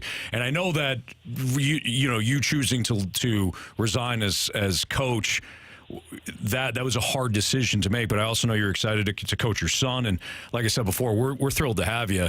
And you and I have done radio together for a long time. We were doing the Rams post-game shows, Dan, which was always... I mean, we're not talking about the greatest show on turf here. This was... You guys had to really fill. You had to really fill. We had to really fill. You had to work at it, man. Yeah. Yeah, we did. So, Carey and I've been kind of through the grind there. So, Carey, you get to sleep in a little bit too, huh? Man, I do love the morning show. I enjoy waking up and going with those guys in the open drive. Brooke is awesome. Randy is awesome. Rock is awesome. But I do love sleep. So I will gladly take a little bit more sleep and in return for not having to wake up and do that every single day. That's great. There you go. Well, again, man, we can't wait. We can't wait to get started. So the new Fast Lane is going to be like I said, Carey and Jamie are going to be doing some work next week together. But then at the start of the new year, it'll officially be Carey Davis, Jamie Rivers, and me. Marsh here as well. So that's going to be the new look Fast Lane, and we can't wait to get started with Carey. And as far as the opening drive is concerned, as of right now, maybe announcement to becoming soon in terms of that, but we'll save that for now. We'll save that for later. I mean, Carey, looking forward to it, man. I appreciate it. You all have a great show. Enjoy your day, and looking forward to getting started next week. Excellent. Thank you. All right, buddy. All right, see you. Yep. Bye. It'll be fun. It'll be fun. That's exactly right. That's exactly right, Randy. Yeah. No, I'm thrilled. I'm thrilled to have Carrie join the show. You know, when we were asked, hey, you know, what about Carrie and all that? And I said, absolutely not. You don't like that? No, I love Carrie. You're talking about one of big personality, great laugh, highly knowledgeable of not just his sport and football, but brings passion and excitement when it comes to other sports as well. And I think BT is going to do some calling in and BT, doing some, yeah, absolutely. Still be a contributor to the station, so he'll have a presence on the fast lane as well. No doubt. That's great. Yep. And two, you know, Dan, I can't thank you enough. Like, Marsh and I are incredibly grateful for you filling in with us. Oh, come on. It's been fun. And on the road. It has been fun, but I also don't want to overlook the fact that you have stepped in, and I've really enjoyed doing radio with you, and hopefully we have an opportunity to continue to do that on a time-to-time basis. Absolutely. Yeah. Absolutely. It's been a lot of fun with you guys, and that makes it fun for me. I love being on the airwaves. It's my passion, talking sports. The town has been great to me, so chance to do this with you has been exceptional, so thank you. Absolutely. You too, Marshy. Thank you, Dan. Speaking of Marshy, what else you got for What's Trending? Well, I mean, Dan and I are going to hang out at Christmas. So I'll see you then. Yeah, we'll see you. We won't be leaving each other, but we mentioned... we had a hell of a time at Thanksgiving. Yeah, so. we did. Me and that Macy's Day Parade. Wow. The Rockettes, you know, they're kicking away and doing their thing. thing. Just kicking it too. So, anyways, Yamamoto, we talked about him earlier in the show. Has he signed with the Dodgers yet? Well, he is expected to attend tonight's Saw that Rams game in Los Angeles with Shohei Ohtani per Jack Harris. Unbelievable. Who is a Dodgers beat writer. You know he's going to the Dodgers. It just seems to make the most sense, doesn't it? No. Or the Yankees, Dodgers, Phillies, Mets. I'd throw the Cubs in there too. I mean, they can spend big if they want. If they want. They've been really any team can do that if they want. That's true too. Yeah, you're right. There's got to be a floor in baseball. I couldn't agree more. Floor will make teams spend. Couldn't agree more.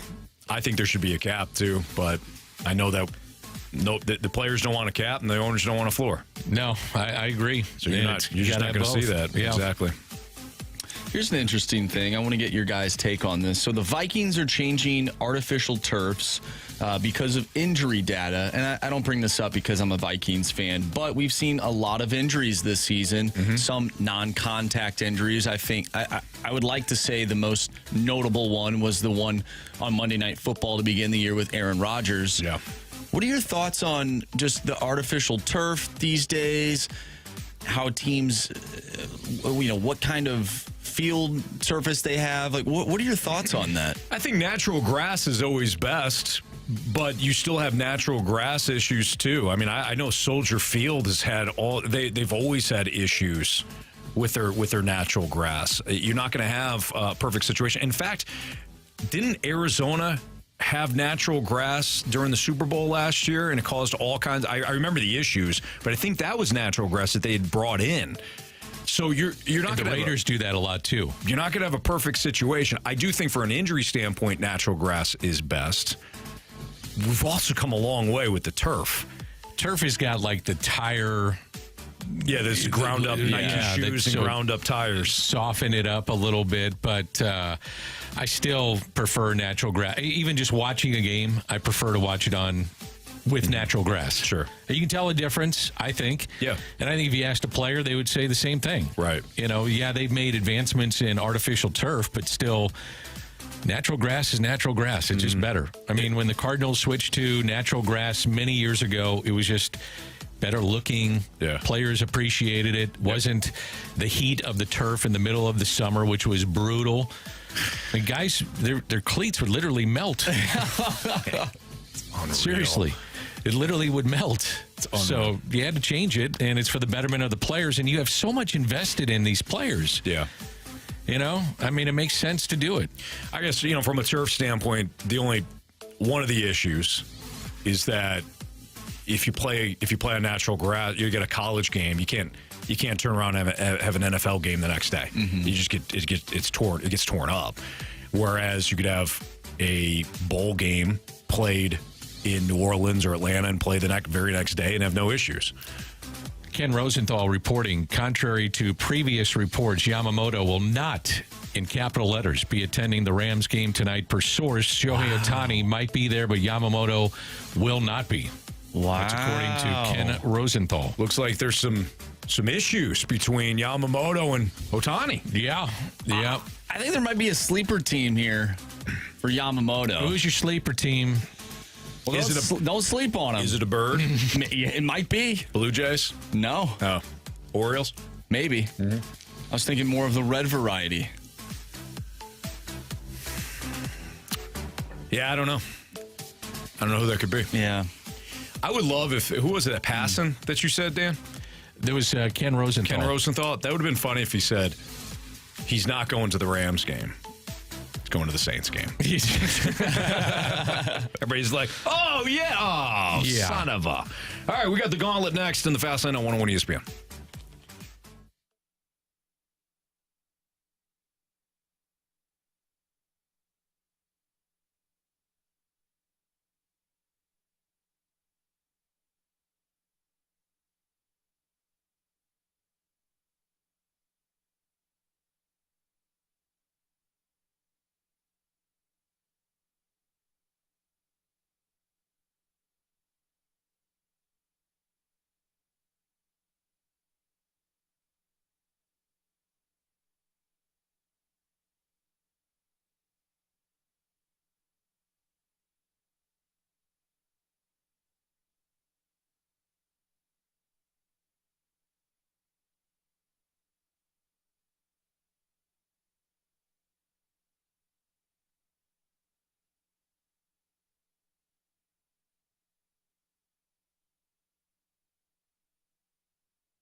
categories, one challenger.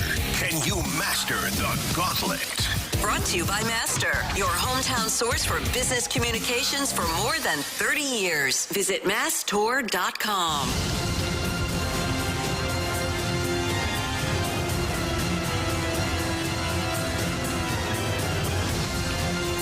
your time check. It's brought to you by Clarkson Jewelers, an officially licensed Rolex jeweler with Dan McLaughlin and Andrew Marsh. I'm Anthony Stalter. We welcome in David for the Gauntlet. What's up, David? Oh, not too much. Just got done chopping some wood for my in-laws. Oh, okay. Well, there you go. Nice. Chopping wood. It's a good workout. Got a log fire going? Not quite due to Missouri's weather of, being up in the near 60 degree. Okay, well, either way, you always make sure that you have enough logs. It's important. Mm-hmm. Just prepping for the cold weather coming. Yeah. This time last year it was freezing cold. Was it? It was terrible. It was like the 0 degree. It was cold. I don't remember that. Yeah, I do. Yeah. It was cold. All right, David. Would you like to take on Andrew Marsh today or me? I think I'm going to start with you, Anthony. Here comes hockey. Here comes hockey. Yep. All right. Yeah, I kind of figured hockey. David, good luck with that hockey, buddy. All right. Thank you, sir. All right, David. Anthony is making his way into the cone of silence. You know the drill. You tell me to spin the wheel, and we will get it started. Spin that wheel, DJ Marshy. All right, so Anthony usually gets hockey. Yeah. And that's what's happening again. You can't make it up. Awesome. He did. He got hockey. You can't make it up. Unbelievable. This is unbelievable. It'd be perfect for Anthony. He's been solid ever since the Davis Payne question. He's not going to believe us, Dan. No, he won't. But that's all right. You need to take the weights off the wheel back there, Marshy. Say that again? Need to get a different wheel. That one sounds weighted again. I know. I think it's just for Anthony, though. We could switch the wheel. We can do whatever we want to the wheel, but the wheel does not lie. The wheel knows that Anthony is the hockey guy on this show and that he will get hockey. So we have 4 questions for those that do not know how the gauntlet works. Each contestant gets 4 questions. If you get the question right without using the options, you get 2 points. If you have to use the options and you get it correct, you get 1 point. And if you do not get it correct, you get 0 points. Are you ready, David? Yep, let's do this. All right. Question number 1. Which 2 teams are playing in the upcoming Winter Classic? Oh, I just looked at this. I'm going to need the options on this. I know Seattle's in it, but I gotta get the options. Options are the Blackhawks and the Bruins, the Golden Knights and the Kraken, or the Lightning and the Avalanche. We're going to go with the Golden Knights and Kraken. Final answer? Final answer. Question 2. Who led the Blues last season with 47 assists? Who led the Blues last season with 47 assists? I'm going to shoot and say Robert Thomas. Final answer? Final answer. Question number 3. Which Blue last season became the only Blue in team history to wear number 52? Last season. I'll take the options. Options are Tyler Pitlick, Josh Levo, or Noel Achari. Noel Achari. Final answer? Final answer. The Blues retired jersey number 3 in 1977 for which player? The Blues retired jersey number 3 in 1977 for which player? I will take the options. Bob Gassoff, Doug Wickenheiser, or Red Berenson? I am going to go with Bob. Final answer. Can you say you cut out? I'm sorry. Can you say that again? The first choice, Bob Gassoff. Gassler. Got it. Yes, okay. Final answer. All right, sir. How do you feel? I got the tight cheeks. Well, it happens. Anthony better pack a lunch.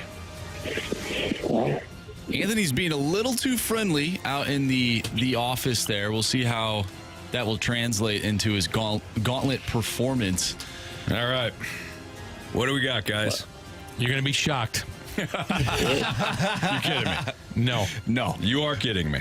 No. I know you're kidding me. Nope. No. There's no way it's spun that again. There's just no way. We're talking pucks. Okay. Pack a lunch. As Dan said, we're talking pucks. Question number 1. Which two teams are playing in the upcoming Winter Classic?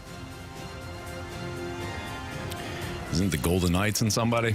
Options, please. Options are the Blackhawks and Bruins, the Golden Knights and the Kraken, or the Lightning and the Avalanche. Well, I'll go with the Kraken and the Golden Knights, please, for a final answer. Question 2, who led the Blues last season with 47 assists? 47 assists, you say? Yes, sir.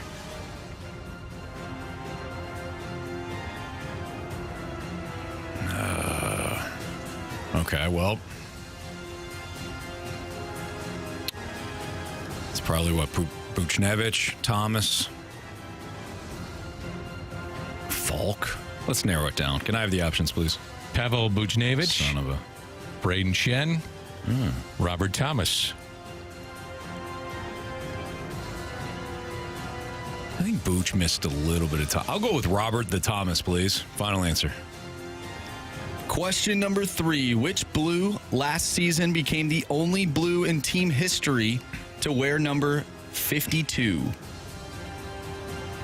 52, you say? 52. Boy, I'm drawing a blank on this. Options, please. Options are Tyler Pitlick, Josh Levo, or Noel Achari.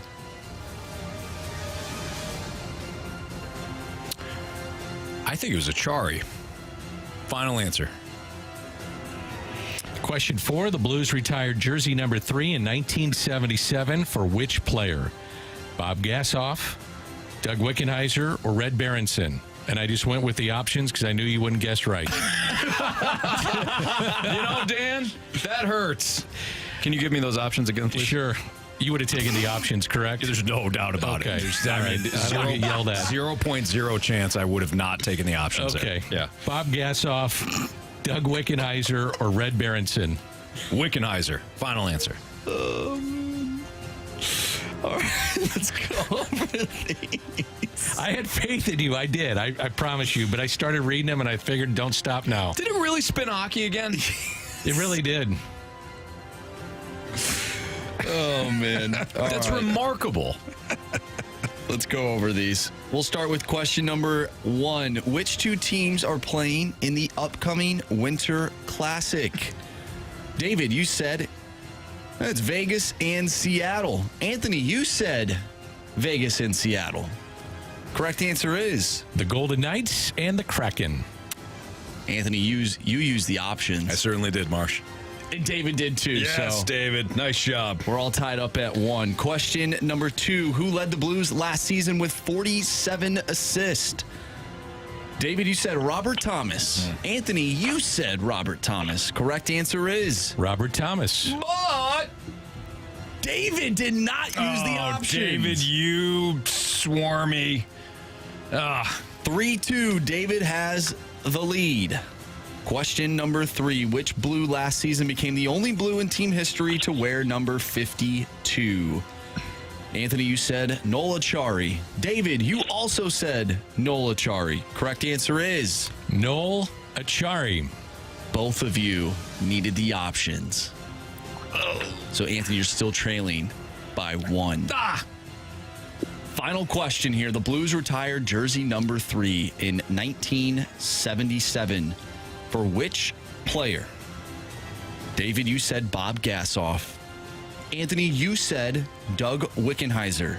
David did use the options. Anthony, you used the options. So, if it is Doug Wickenheiser, we have a walk-off. If it's Bob Gassoff or Red Berenson, David is moving on to tomorrow, round 2 of the Gauntlet. Correct answer is Bob Gassoff. David, you have chosen wisely. Nice job, David. That last one scared me. Yeah, I was thrown off by Dan. I'm sorry. Asking the options. I had Bob Gassoff ready to go. I'm sure you did, and I messed you up. Yeah, then I started to panic and, but listen, David, you won fair and square, okay? I'm not going to protest. Well, if I've beaten you in hockey, maybe that means the Blues will get a win tonight too. So you never know. Yeah, you never know. Think about it that way. Okay, there you go. Congrats, David. Nice job. You'll be back tomorrow. Thank you. All right, Happy holiday, guys. You too. Happy Thanks, holidays. David. Nice job. All right, there you have it. That's the Gauntlet on 101 ESPN. My hockey run continues. My hockey winning streak, unfortunately, ends at, 2 or 3. Yeah, I thought you did well. Thanks, guys. Yeah. That seems to be the trend around here. You just win 2 and then you lose the next one. Just win 2, baby. Yeah. When you came out with Davis Payne the other day, though, you were on it, and you've been on it ever since. I feel good about that. Yeah, thanks. Yeah. Thanks, Dan. No problem, buddy. What I get, 2 out of the 4? 3 out of the 4? What I get? 3 out of the 4. I got 3 out of the 4. You know what? I'm happy about that. Yeah. And if I had any huevos rancheros, I would have said Robert the Thomas without the options. I thought you would have gotten that one right. I did too. Could have been the difference maker. Could have been. Oh, well. Nice job to David. He'll be back tomorrow. All right. It's Fastlane on 101 ESPN. What do we have? Hot garbage today? Yeah, hot take or hot garbage. Let's do hot take or hot garbage next on 101 ESPN.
One of the things I love about my friend Stewie, who joins us right now, is that he takes care of our veterans. And Stewie, I know that you got a way that you can definitely take care of the veterans right now, right around the holiday season. You know what? This is an important thing. Veterans, they walk around sometimes a little bit down because of the experiences they had. We had a veteran that took 12 months to call us. His credit score was a 650. He was down in the dumps. I got so much debt. I don't know what to do. I owe a lot of my house. What do I do? Well, we refinanced him and gave him 100% of the value of the property on a cash-out refinance. 100%. No PMI, no closing costs, zero. His overall cash flow improved $2,600 a month. He couldn't believe it. It's a new lease on life, and it's an opportunity. So don't self-diagnose. If you're a veteran, you're not a veteran, you're not sure you qualify, you think you qualify, let us go ahead and review things and see if there's an opportunity to better your position. That's phenomenal.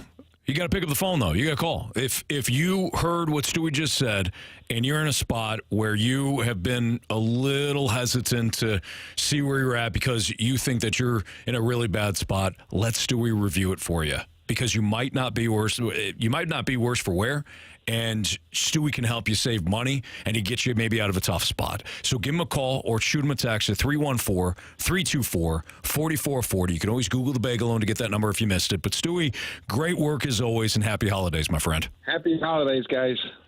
NMLS number 226715.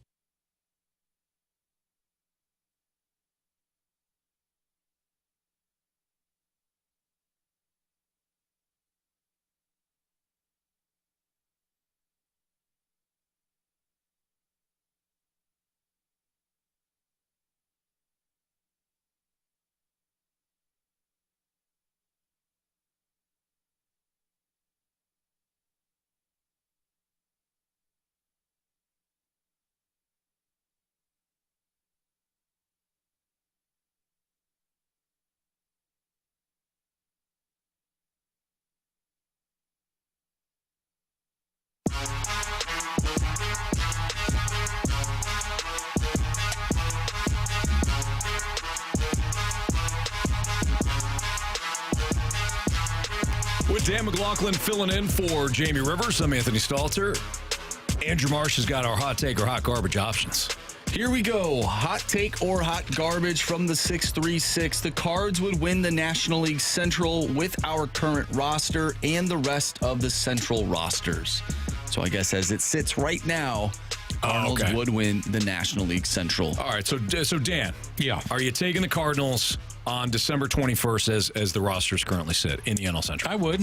I mean, I'm a wait-and-see guy, though, with the Cubs. Cubs are the wild card for me. There's still a bunch of free agents out there. They've got money to spend.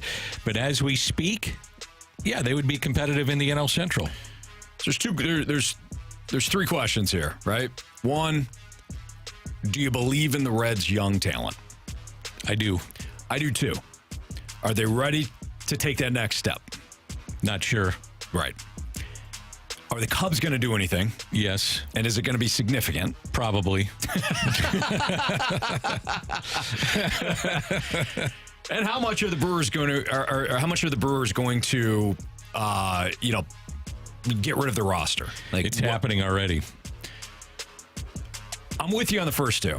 I'm with you on. I do believe in the young talent for the Reds. I'm not sure if it's ready to emerge, and I do think the Cubs are going to do something at some point. But to the nature of the question, I got to go with hot take. The Cardinals, as we sit right now, I like their roster better than most, and I have to believe that some of these guys that did not perform well a year ago are going to rebound. And the young players step up. And you're healthy with Brendan Donovan, starting Edman every day in center. More just having a stagnant lineup. Yeah. A more stagnant lineup than a year ago. Newton left every day. Mm-hmm. Walker ascends to a better level than he was a year ago. Contreras is better behind the plate. Win with his range at shortstop. Yep. And an absolute rifle attached to his right shoulder. Yeah. It really comes down if they can pitch. And now, they were 19th in runs last year, so it wasn't like the offense was some juggernaut. Very true. It's got to be better. Mm-hmm. But I would think that from comparing what they had at the end of last season to what they have now, this is a better team. And we're talking about the NL Central. We're not talking about the National League. We're not talking about baseball. We're talking about the National League, and that's it. I'm sorry, the National League Central. I just said, hey, we're not talking about the National League Central. That's it. That's the framework of the conversation. So, don't you think it also depends on, you got to beat up on the lesser teams in your division, and you got to be better. I mean, you just got to be better all around, but you've got to take advantage of some of the lesser teams in a balanced schedule. Dan, I'm going to go on a limb and say I think you just got to win games, and you'll be okay. Just win, baby. It's a hot take. I don't know if you agree with that or not. It's a hot take. It's not hot garbage. It's been a hot take for many years. I think you got to score more runs than you allow, and I think you're going to be in pretty good shape. Yep. Yeah. Sounds good. From the I don't know why I hadn't thought about that before. Yeah. From the 314, hot take or hot garbage, Christmas dinner sucks compared to Thanksgiving, and there's no reason it should. That's a hot take. It's a hot take. It's like you don't have the same effort when it comes to the Christmas dinner compared to the Thanksgiving dinner. I mean, Thanksgiving dinner, that's... You roll it all out there. You got the sides. You got. See, that's the thing. You got so much of the dinner. The dinner is the focus, or your lunch and dinner and your leftovers, where Christmas is about gift giving and the season of giving. It's not the season of stuffing yourself. So you're just saying Christmas from a dinner standpoint. You're sidetracked. It's just going to be. It's going to be second. It's going to be good, but maybe not great. I mean, no pumpkin pie. No. I mean, you could, but it's not the theme. It's not the theme. It's not in theme. It's more of an apple pie type of the cookie game thing. The cookie game is incredible. Oh, is there a better time for cookies? No. Okay. No, not at all. Yeah. Especially when your bosses just keep giving you cookies. We've had that all kinds of candy and cookies. Randy Carricker left us some cookies too. Randy the famous for it. The ultimate baker. You guys Good still stuff, have you had the carrot cake from the Carricker household? I have. I have. Maybe I've tried a piece at one point. Randy is a phenomenal baker. Oh, it's unbelievable. Phenomenal. I told you that Randy gave me his clam chowder recipe from the 80s, and I made it. You made it, and then you said that you took one bite of it, and you wound up on the floor and didn't know how you got there. Yeah, not like I was choking or dying or it was so like good. I needed life alert or something. No, but it was so. Let me paint a picture. It was so good that you blacked out from the taste of it. Sure. You woke up, didn't know where you were, no pants on, no pants, but you were just like this. That clam chowder was incredible. Yeah, I mean. Yeah. That's what happens when you eat Randy's clam chowder. Yep. You wake up with no clothes on. Not knowing where you were. I didn't think that. I just asked if you guys tried his carrot cake. Well, Dan, you know what? I don't know. Like one thing, you go down the rabbit hole. One thing goes to the next. Yeah. You get sidetracked. Yeah. Now, the carrot cake, though, I don't know if that's like pants are coming off type of dessert. Experience. But, I mean, it's good. The carrot cake's really good. But, yes, this clam chowder, Dan, I don't know if you had the clam chowder. I have. Randy you know what to, I'm talking about. Yeah, so Randy used to do the tailgates for the Rams games, and I would stop by, and he'd always do like a theme for a team. And so when the 49ers would come through, I would, he would stop by, and he'd have clam chowder and seafood and things of that nature. And his clam chowder was awesome. Maybe you just didn't make it right, Marsh. I said it was good. No, okay. You thought it was good. No, it was so good. My pants came off. I didn't know where I was. You landed on the floor. I was on the floor. One bite. One bite. Everybody knows the rules. Anyways. Next hot take, please. Yeah. From the 618, hot take or hot garbage. The Bills will win the AFC East, and Josh Allen, wins MVP. I think it's a hot take. I'm going to go hot garbage on that. Mostly because I had Miami win the division. I'm in good shape right now. There's no reason for me, Dan, after I predicted Miami to win the division back in August, for me to jump off that Miami bandwagon and hop onto the Buffalo Bills. There are 9 teams between 7-7 and 9-5 right now. Parity in the league. And the Bills, despite being the hottest team in the NFL, they're on the outside looking in right now. Basically got to win out and hope for a few losses along the way from others. I do think they'll make the playoffs. I do too. And quite frankly, I hope they do. They're good for the game. Josh Allen is good to watch. What do you want? You want to watch Cleveland? No. Cincy? Not more than Buffalo, right? No. Indy? No. Okay. Give me the Buffalo Bills. Let's circle the wagons. Take those Bills. Hey, nobody circles the wagons. Exactly. Like the Buffalo Bills. Yep. From the 314, hot take or hot garbage, the Blues are able to string together a win streak before the end of this year. And I'm assuming that is the actual year of 2023, not the season. Who do they have on the schedule? How many games do they have? How many wins? Just a win streak, like a winning streak. So just 3 games? At least 3. Oh, yeah. Yeah, they'll do that. You think so? Yeah. So they win tonight? I don't know about that. I was given the rest of the season, right? They've got to be able to string three together. No, the end of the year, like 2023. Oh, the end of the year. I thought you meant I thought you meant the end of the season. Well, we can do both. No, I'm sorry. I've got to pass on that grass. No. They've got 3 games before the end of the year. They got the Hawks this Saturday at home.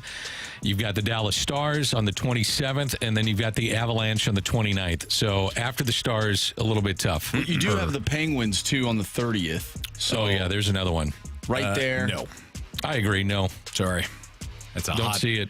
That's hot garbage. And the way they've been playing, I mean, how could you anticipate them stringing together a bunch of wins in a row? Yeah.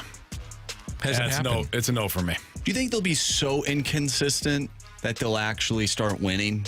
Like, I don't think it works that way, Marsh, but I like how you're thinking. You know what I'm saying? Like a little reverse psychology, a little reverse card. Say, hey, you guys are going to win tonight. I think what you're doing, Marsh, I like it. You know, you're bringing some positivity. I'm trying to. You're thinking outside the box a little bit on that, but absolutely not. No. By the end of the calendar year, I don't see it happening. By the end of the year, I do. Yeah, I would say so. You'll win 3 in a row. That's what I was thinking. I'm like, this is a layup. But then when you guys started talking about the end of the actual year nonsense. Yeah. No. I think you would hope that they could win 3 in a row by the end of the season. I would hope so. Marsh, I think there's a better chance of you taking a bite of Randy's clam chowder and keeping your pants on than the Blues winning 3 before the end of the year. What? Yeah. Randy's cookies are awfully good, too. Man, these cookies are incredible. Would it be smart to already have the pants off when I eat the food? Or does that mean my other layer of clothing is also coming off? It's probably that. Yeah, it probably means the opposite. Yeah. Or the other clothes are coming off. Mm-hmm. Interesting. All right. Yep. Thought-provoking, really. It is. Biggest question of the day next on 101 ESPN.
101 ESPN Sports Center.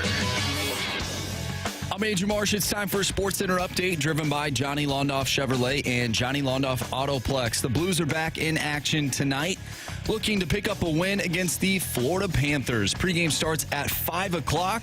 Puck drop is at 6, and we'll have all the action for you right here on 101 ESPN. Also tonight, Thursday Night Football, it's the Rams, it's the Saints. We talked about that earlier. If you missed anything from today's show, make sure you go to 101ESPN.com, check out the podcast page, or check out the free 101 mobile app. It's all brought to you by Dobbs Tire and Auto Centers. We have our biggest question of the day coming up next. I'm Andrew Marsh, and the Sports Center update is driven by Johnny Londoff. Find new roads and shop 24/7 at londoff.com and londoffautoplex.com. Are you kidding me?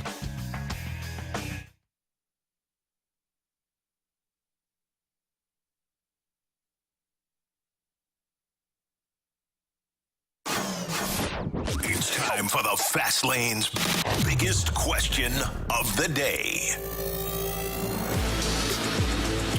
All right, time for the biggest question of the day. Dan McLaughlin, Anthony Stalter. Don't forget, we're off a little early tonight. You got the Panthers and Blues pregame starting at 5 o'clock. 5 o'clock, so less than a half hour. You'll from Alex Ferrario, Joe Vitale, and Chris Kerber as the Blues take on the Panthers tonight about 6 o'clock. Marsh, what do you got for biggest question of the day? All right, our biggest question of the day is what quarterbacks have the most at stake legacy-wise from now until the Super Bowl? Ooh. How about Josh Allen? How about Tua Tagovailoa? Pretty good team. Well, Lamar, definitely one of the favorites coming out of the AFC. If Tyreek is playing and you don't advance, you know, people were ripping him before Tua. Mm-hmm. Then they add Tyreek, and he's a different guy. And then he wasn't in there, and people say, wow, no, he's not the guy we thought he was. But if all of a sudden he leads them through the AFC and you get to a Super Bowl, changes the complexion of how you view him. Sure.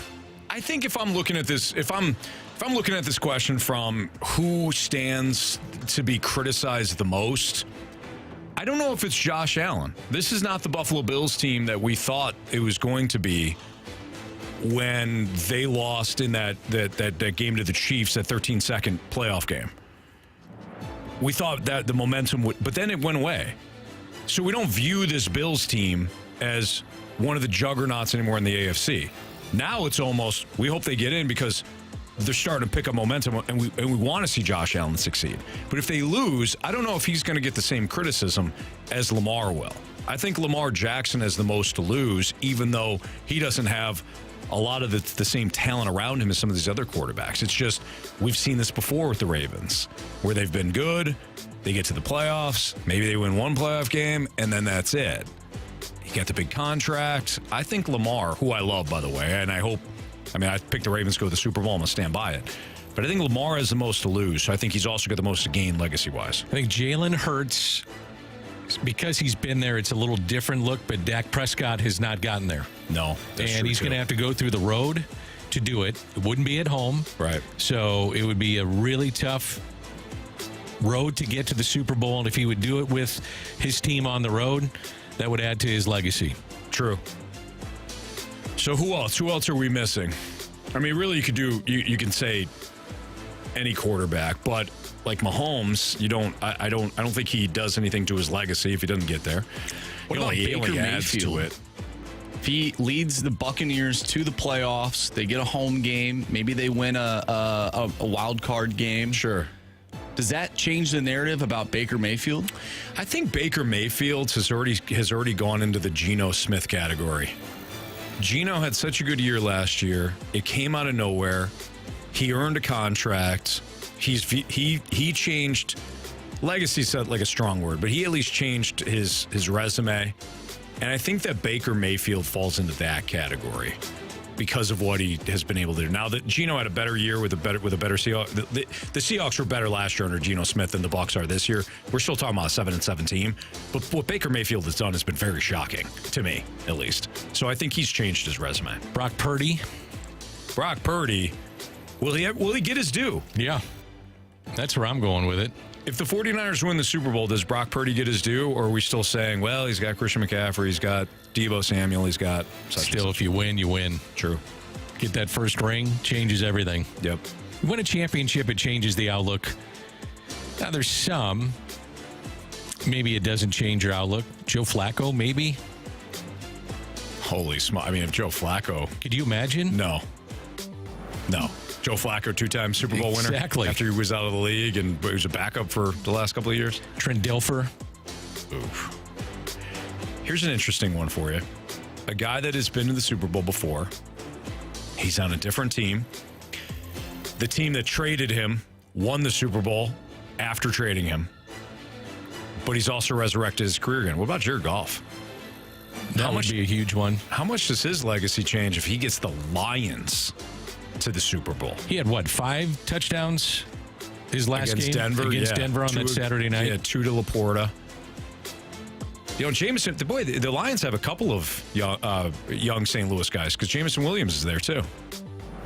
That's another Jameson one. Williams is a St. Louis kid. Yep. Along with Sam Laporta. Jared Goff, I think, changes his legacy. Is Matthew Stafford a Hall of Famer if he could get to the Super Bowl with this team? I mean, this team right now is 7-7. Playing much better. They won 4 of 5. Expectations weren't high, and you're in the market of L.A. I'm going to say no. I don't think he's a Hall of Famer. Numbers are pretty darn good. They are. 2 Super Bowls. Eli had 2 Super Bowls. That's true. In New York, too. In New York. And beating an undefeated Patriots team in one of them. I got to say no. Okay. Hall of very good. That's fair. But not Hall of Fame. All right, so if we're just going to choose one, though, I'm going to choose Lamar. I think Lamar has, from now until the end of the Super Bowl, he has the most at stake when it comes to, defining his legacy. I'm just going to go with one. I'll go with Lamar. I'll go Tua. You go Tua? I think Tua. Wow. Yep. Marsh? I think it's Josh Allen. I still think that this is the year that if they do not make the playoffs, they blow everything up. So I think he needs to go on this run. He needs to play his best football down this stretch because perhaps that winning window is starting to close. But if he does, isn't that funny, though, how you think of Josh Allen and the Bills, you would think that they'd be one of the top teams in the league. Yeah. Year in and year out. But and this is the year where they're not, but it could also be the year that they make a run at the Super Bowl. It's just weird how things like that in sports happen. I just think that for that reason, Marsh, I think that, yeah, I mean, look, if he wins the Super Bowl, everybody's legacy changes, right? I just think that if he doesn't, we're not saying, oh, there's Josh Allen, another playoff loss, because this Bills team, the expectations have just lowered this season. I think a lot of people are looking at him now and saying, he just doesn't have the same team around him. But I think he has more to gain than he does to lose. I think that's fair. Absolutely. I think that's fair. All right. It's Fastlane on 101 ESPN. What you missed, criticisms, compliments, next.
miss anything from today's show, you can download the podcast available at 101ESPN.com or your 101 ESPN mobile app. All brought to you by Dobbs Tire and Auto Centers. Dan McLaughlin and I had the show covered from 2 to 5 o'clock. Yeah. Dan, always a pleasure, my friend. Hey, you too, buddy. Enjoy your holiday with the family. Too. Marshy, enjoy it, and I'm sure I'll be filling in and popping around and absolutely staying busy with you guys. No doubt. Love having your presence on 101 ESPN, especially this show. Dan, I can't wait to make Christmas cookies with you. I'm looking forward to that, buddy. Do you have a specialty that you're bringing over to my kids? Yeah, I think maybe some Christmas sugar cookies. I love that. With the little Santa Claus face. Oh, nice. You know what I'm talking about? Yeah. Sometimes instead of eating those cookies after cooking them, you decide to eat the actual cookie dough. Wow. So I only get half of them, so we'll see how much is in there. Move. There you go, Marsh. Smart move. Yeah. You know what you're doing? You're setting up proper expectations for the McLaughlins. Yep, I agree wholeheartedly. All right, Marsh, what do you got for criticisms and compliments? All right, we have a text from the 618. Hey, boys, love the show. When I can listen, battling a migraine the last couple of hours, and Dan about made my head explode when he just went right on with reading the options without even asking if Anthony wanted/needed them. Absolutely hilarious. Ton of laughing emojis. You guys are good with inciting laughter. Well, Hang good. loose. Thank you. And hey, sorry to hear about the migraine. I too suffer from migraines. They're brutal. So hope it's getting better for you. Those are terrible. They're awful. I've had them too, and you got to close the blinds and a cold towel on your eyes and try to go to sleep when it feels like somebody's driving an ice pick through your skull. What? I thought Texter maybe said he had a migraine from listening to us. Well, no, that's not what they said at all. Okay, they were dealing with a migraine, but then still listening. Got it. And then laughing. I mean, that's quite a reversal from what you said. Yeah, it is totally on the other side. Marshy, what else you have, please? We got a question from the 314. Are you guys going to say anything about Carey Davis joining the crew next year? Yes. And we did. We did. Yep, we did at sometimes you can't listen to all the show. We totally get that. But yes, Carey Davis is joining us in the fast lane. We had Carey on a little bit earlier today in What's Trending. Carey is on the phone with us. But yeah, we are thrilled, man. We're excited to have Carey join the fast lane. It's not only Carey joining the fast lane. The four of us will kind of rebuild the show in our own, there's a lot of the same elements will be there, but we'll add some new stuff as well. Carey's a dynamic personality. Obviously knows his football, but it's much more than that. He's funny. He's affable. He brings opinion. Obviously knows the market very well, having been from here. Went to Illinois. Carey's great, man. And you don't find a nicer guy. Incredible human being. Yep. So, yes, Carey, me, Carey, Jamie, Marshy, we'll all be together start of the new year. Carey will be with Jamie and Marsh next week. I will be off, which led to some people thinking, you're fired. I got fired. Here's how it works in radio. You're out of here, Anthony. They don't let you go back on a mic after they let you go. So, and why is that? You might say some stuff. That's funny. Dan, you might say some stuff. Yeah, you might. Yeah. From no 2 weeks. No 2 weeks in radio. It's just hey, grab that box and get out of here. You got it. From the 661, also love having Dan on again. I hate golf and found myself listening to his golf show on Sunday for an hour. He can talk about paint drying, and that's enthralling radio for me. Isn't that nice? Yeah, man. Golf with Jay Delsing is on 8 to 10 every Sunday. We always get big name guests. Jay is tied in as close to anybody to the PGA Tour, and gets great guests, man. We've had huge names, and it's fun for me because I love golf. It's a passion of mine, so it's a thrill for me to get the chance to visit with these folks. You talk about another great human being in Jay Delsing, too. He's the best. Yeah, he's great. I'll be on the morning show tomorrow filling in for Brooke and Carey, and I think Jay's going to join us at 7:15. Nice. Yeah. You're good. So he'll be on. Boy, you got a quick turnaround here, Dan. Sorry about that. No big deal. You're a pro. It's easy. You know what? Take the 5 o'clock hour off, Dan. You're welcome. I prepared for the 5 o'clock hour. Don't worry about it. You're welcome, Dan. Get ready for tomorrow. We're leaving. Right? You've earned it. If he's leaving, I'm leaving. Marsh, you've earned it too. Thank you. In fact, I think you should take off the 5 o'clock hour. We'll get Alex Ferrario to come in will here. fill in. Yeah, get him back. Talk a little Blues. 5 o'clock pregame, by the way. Here on 101 ESPN. Yeah. So yesterday, Tanisha from the Snake Pit had mentioned her not liking the movie Elf. Oh, yeah. Well, today, there's a new question in the Snake Pit. Do you guys believe in New Year's resolutions? You know,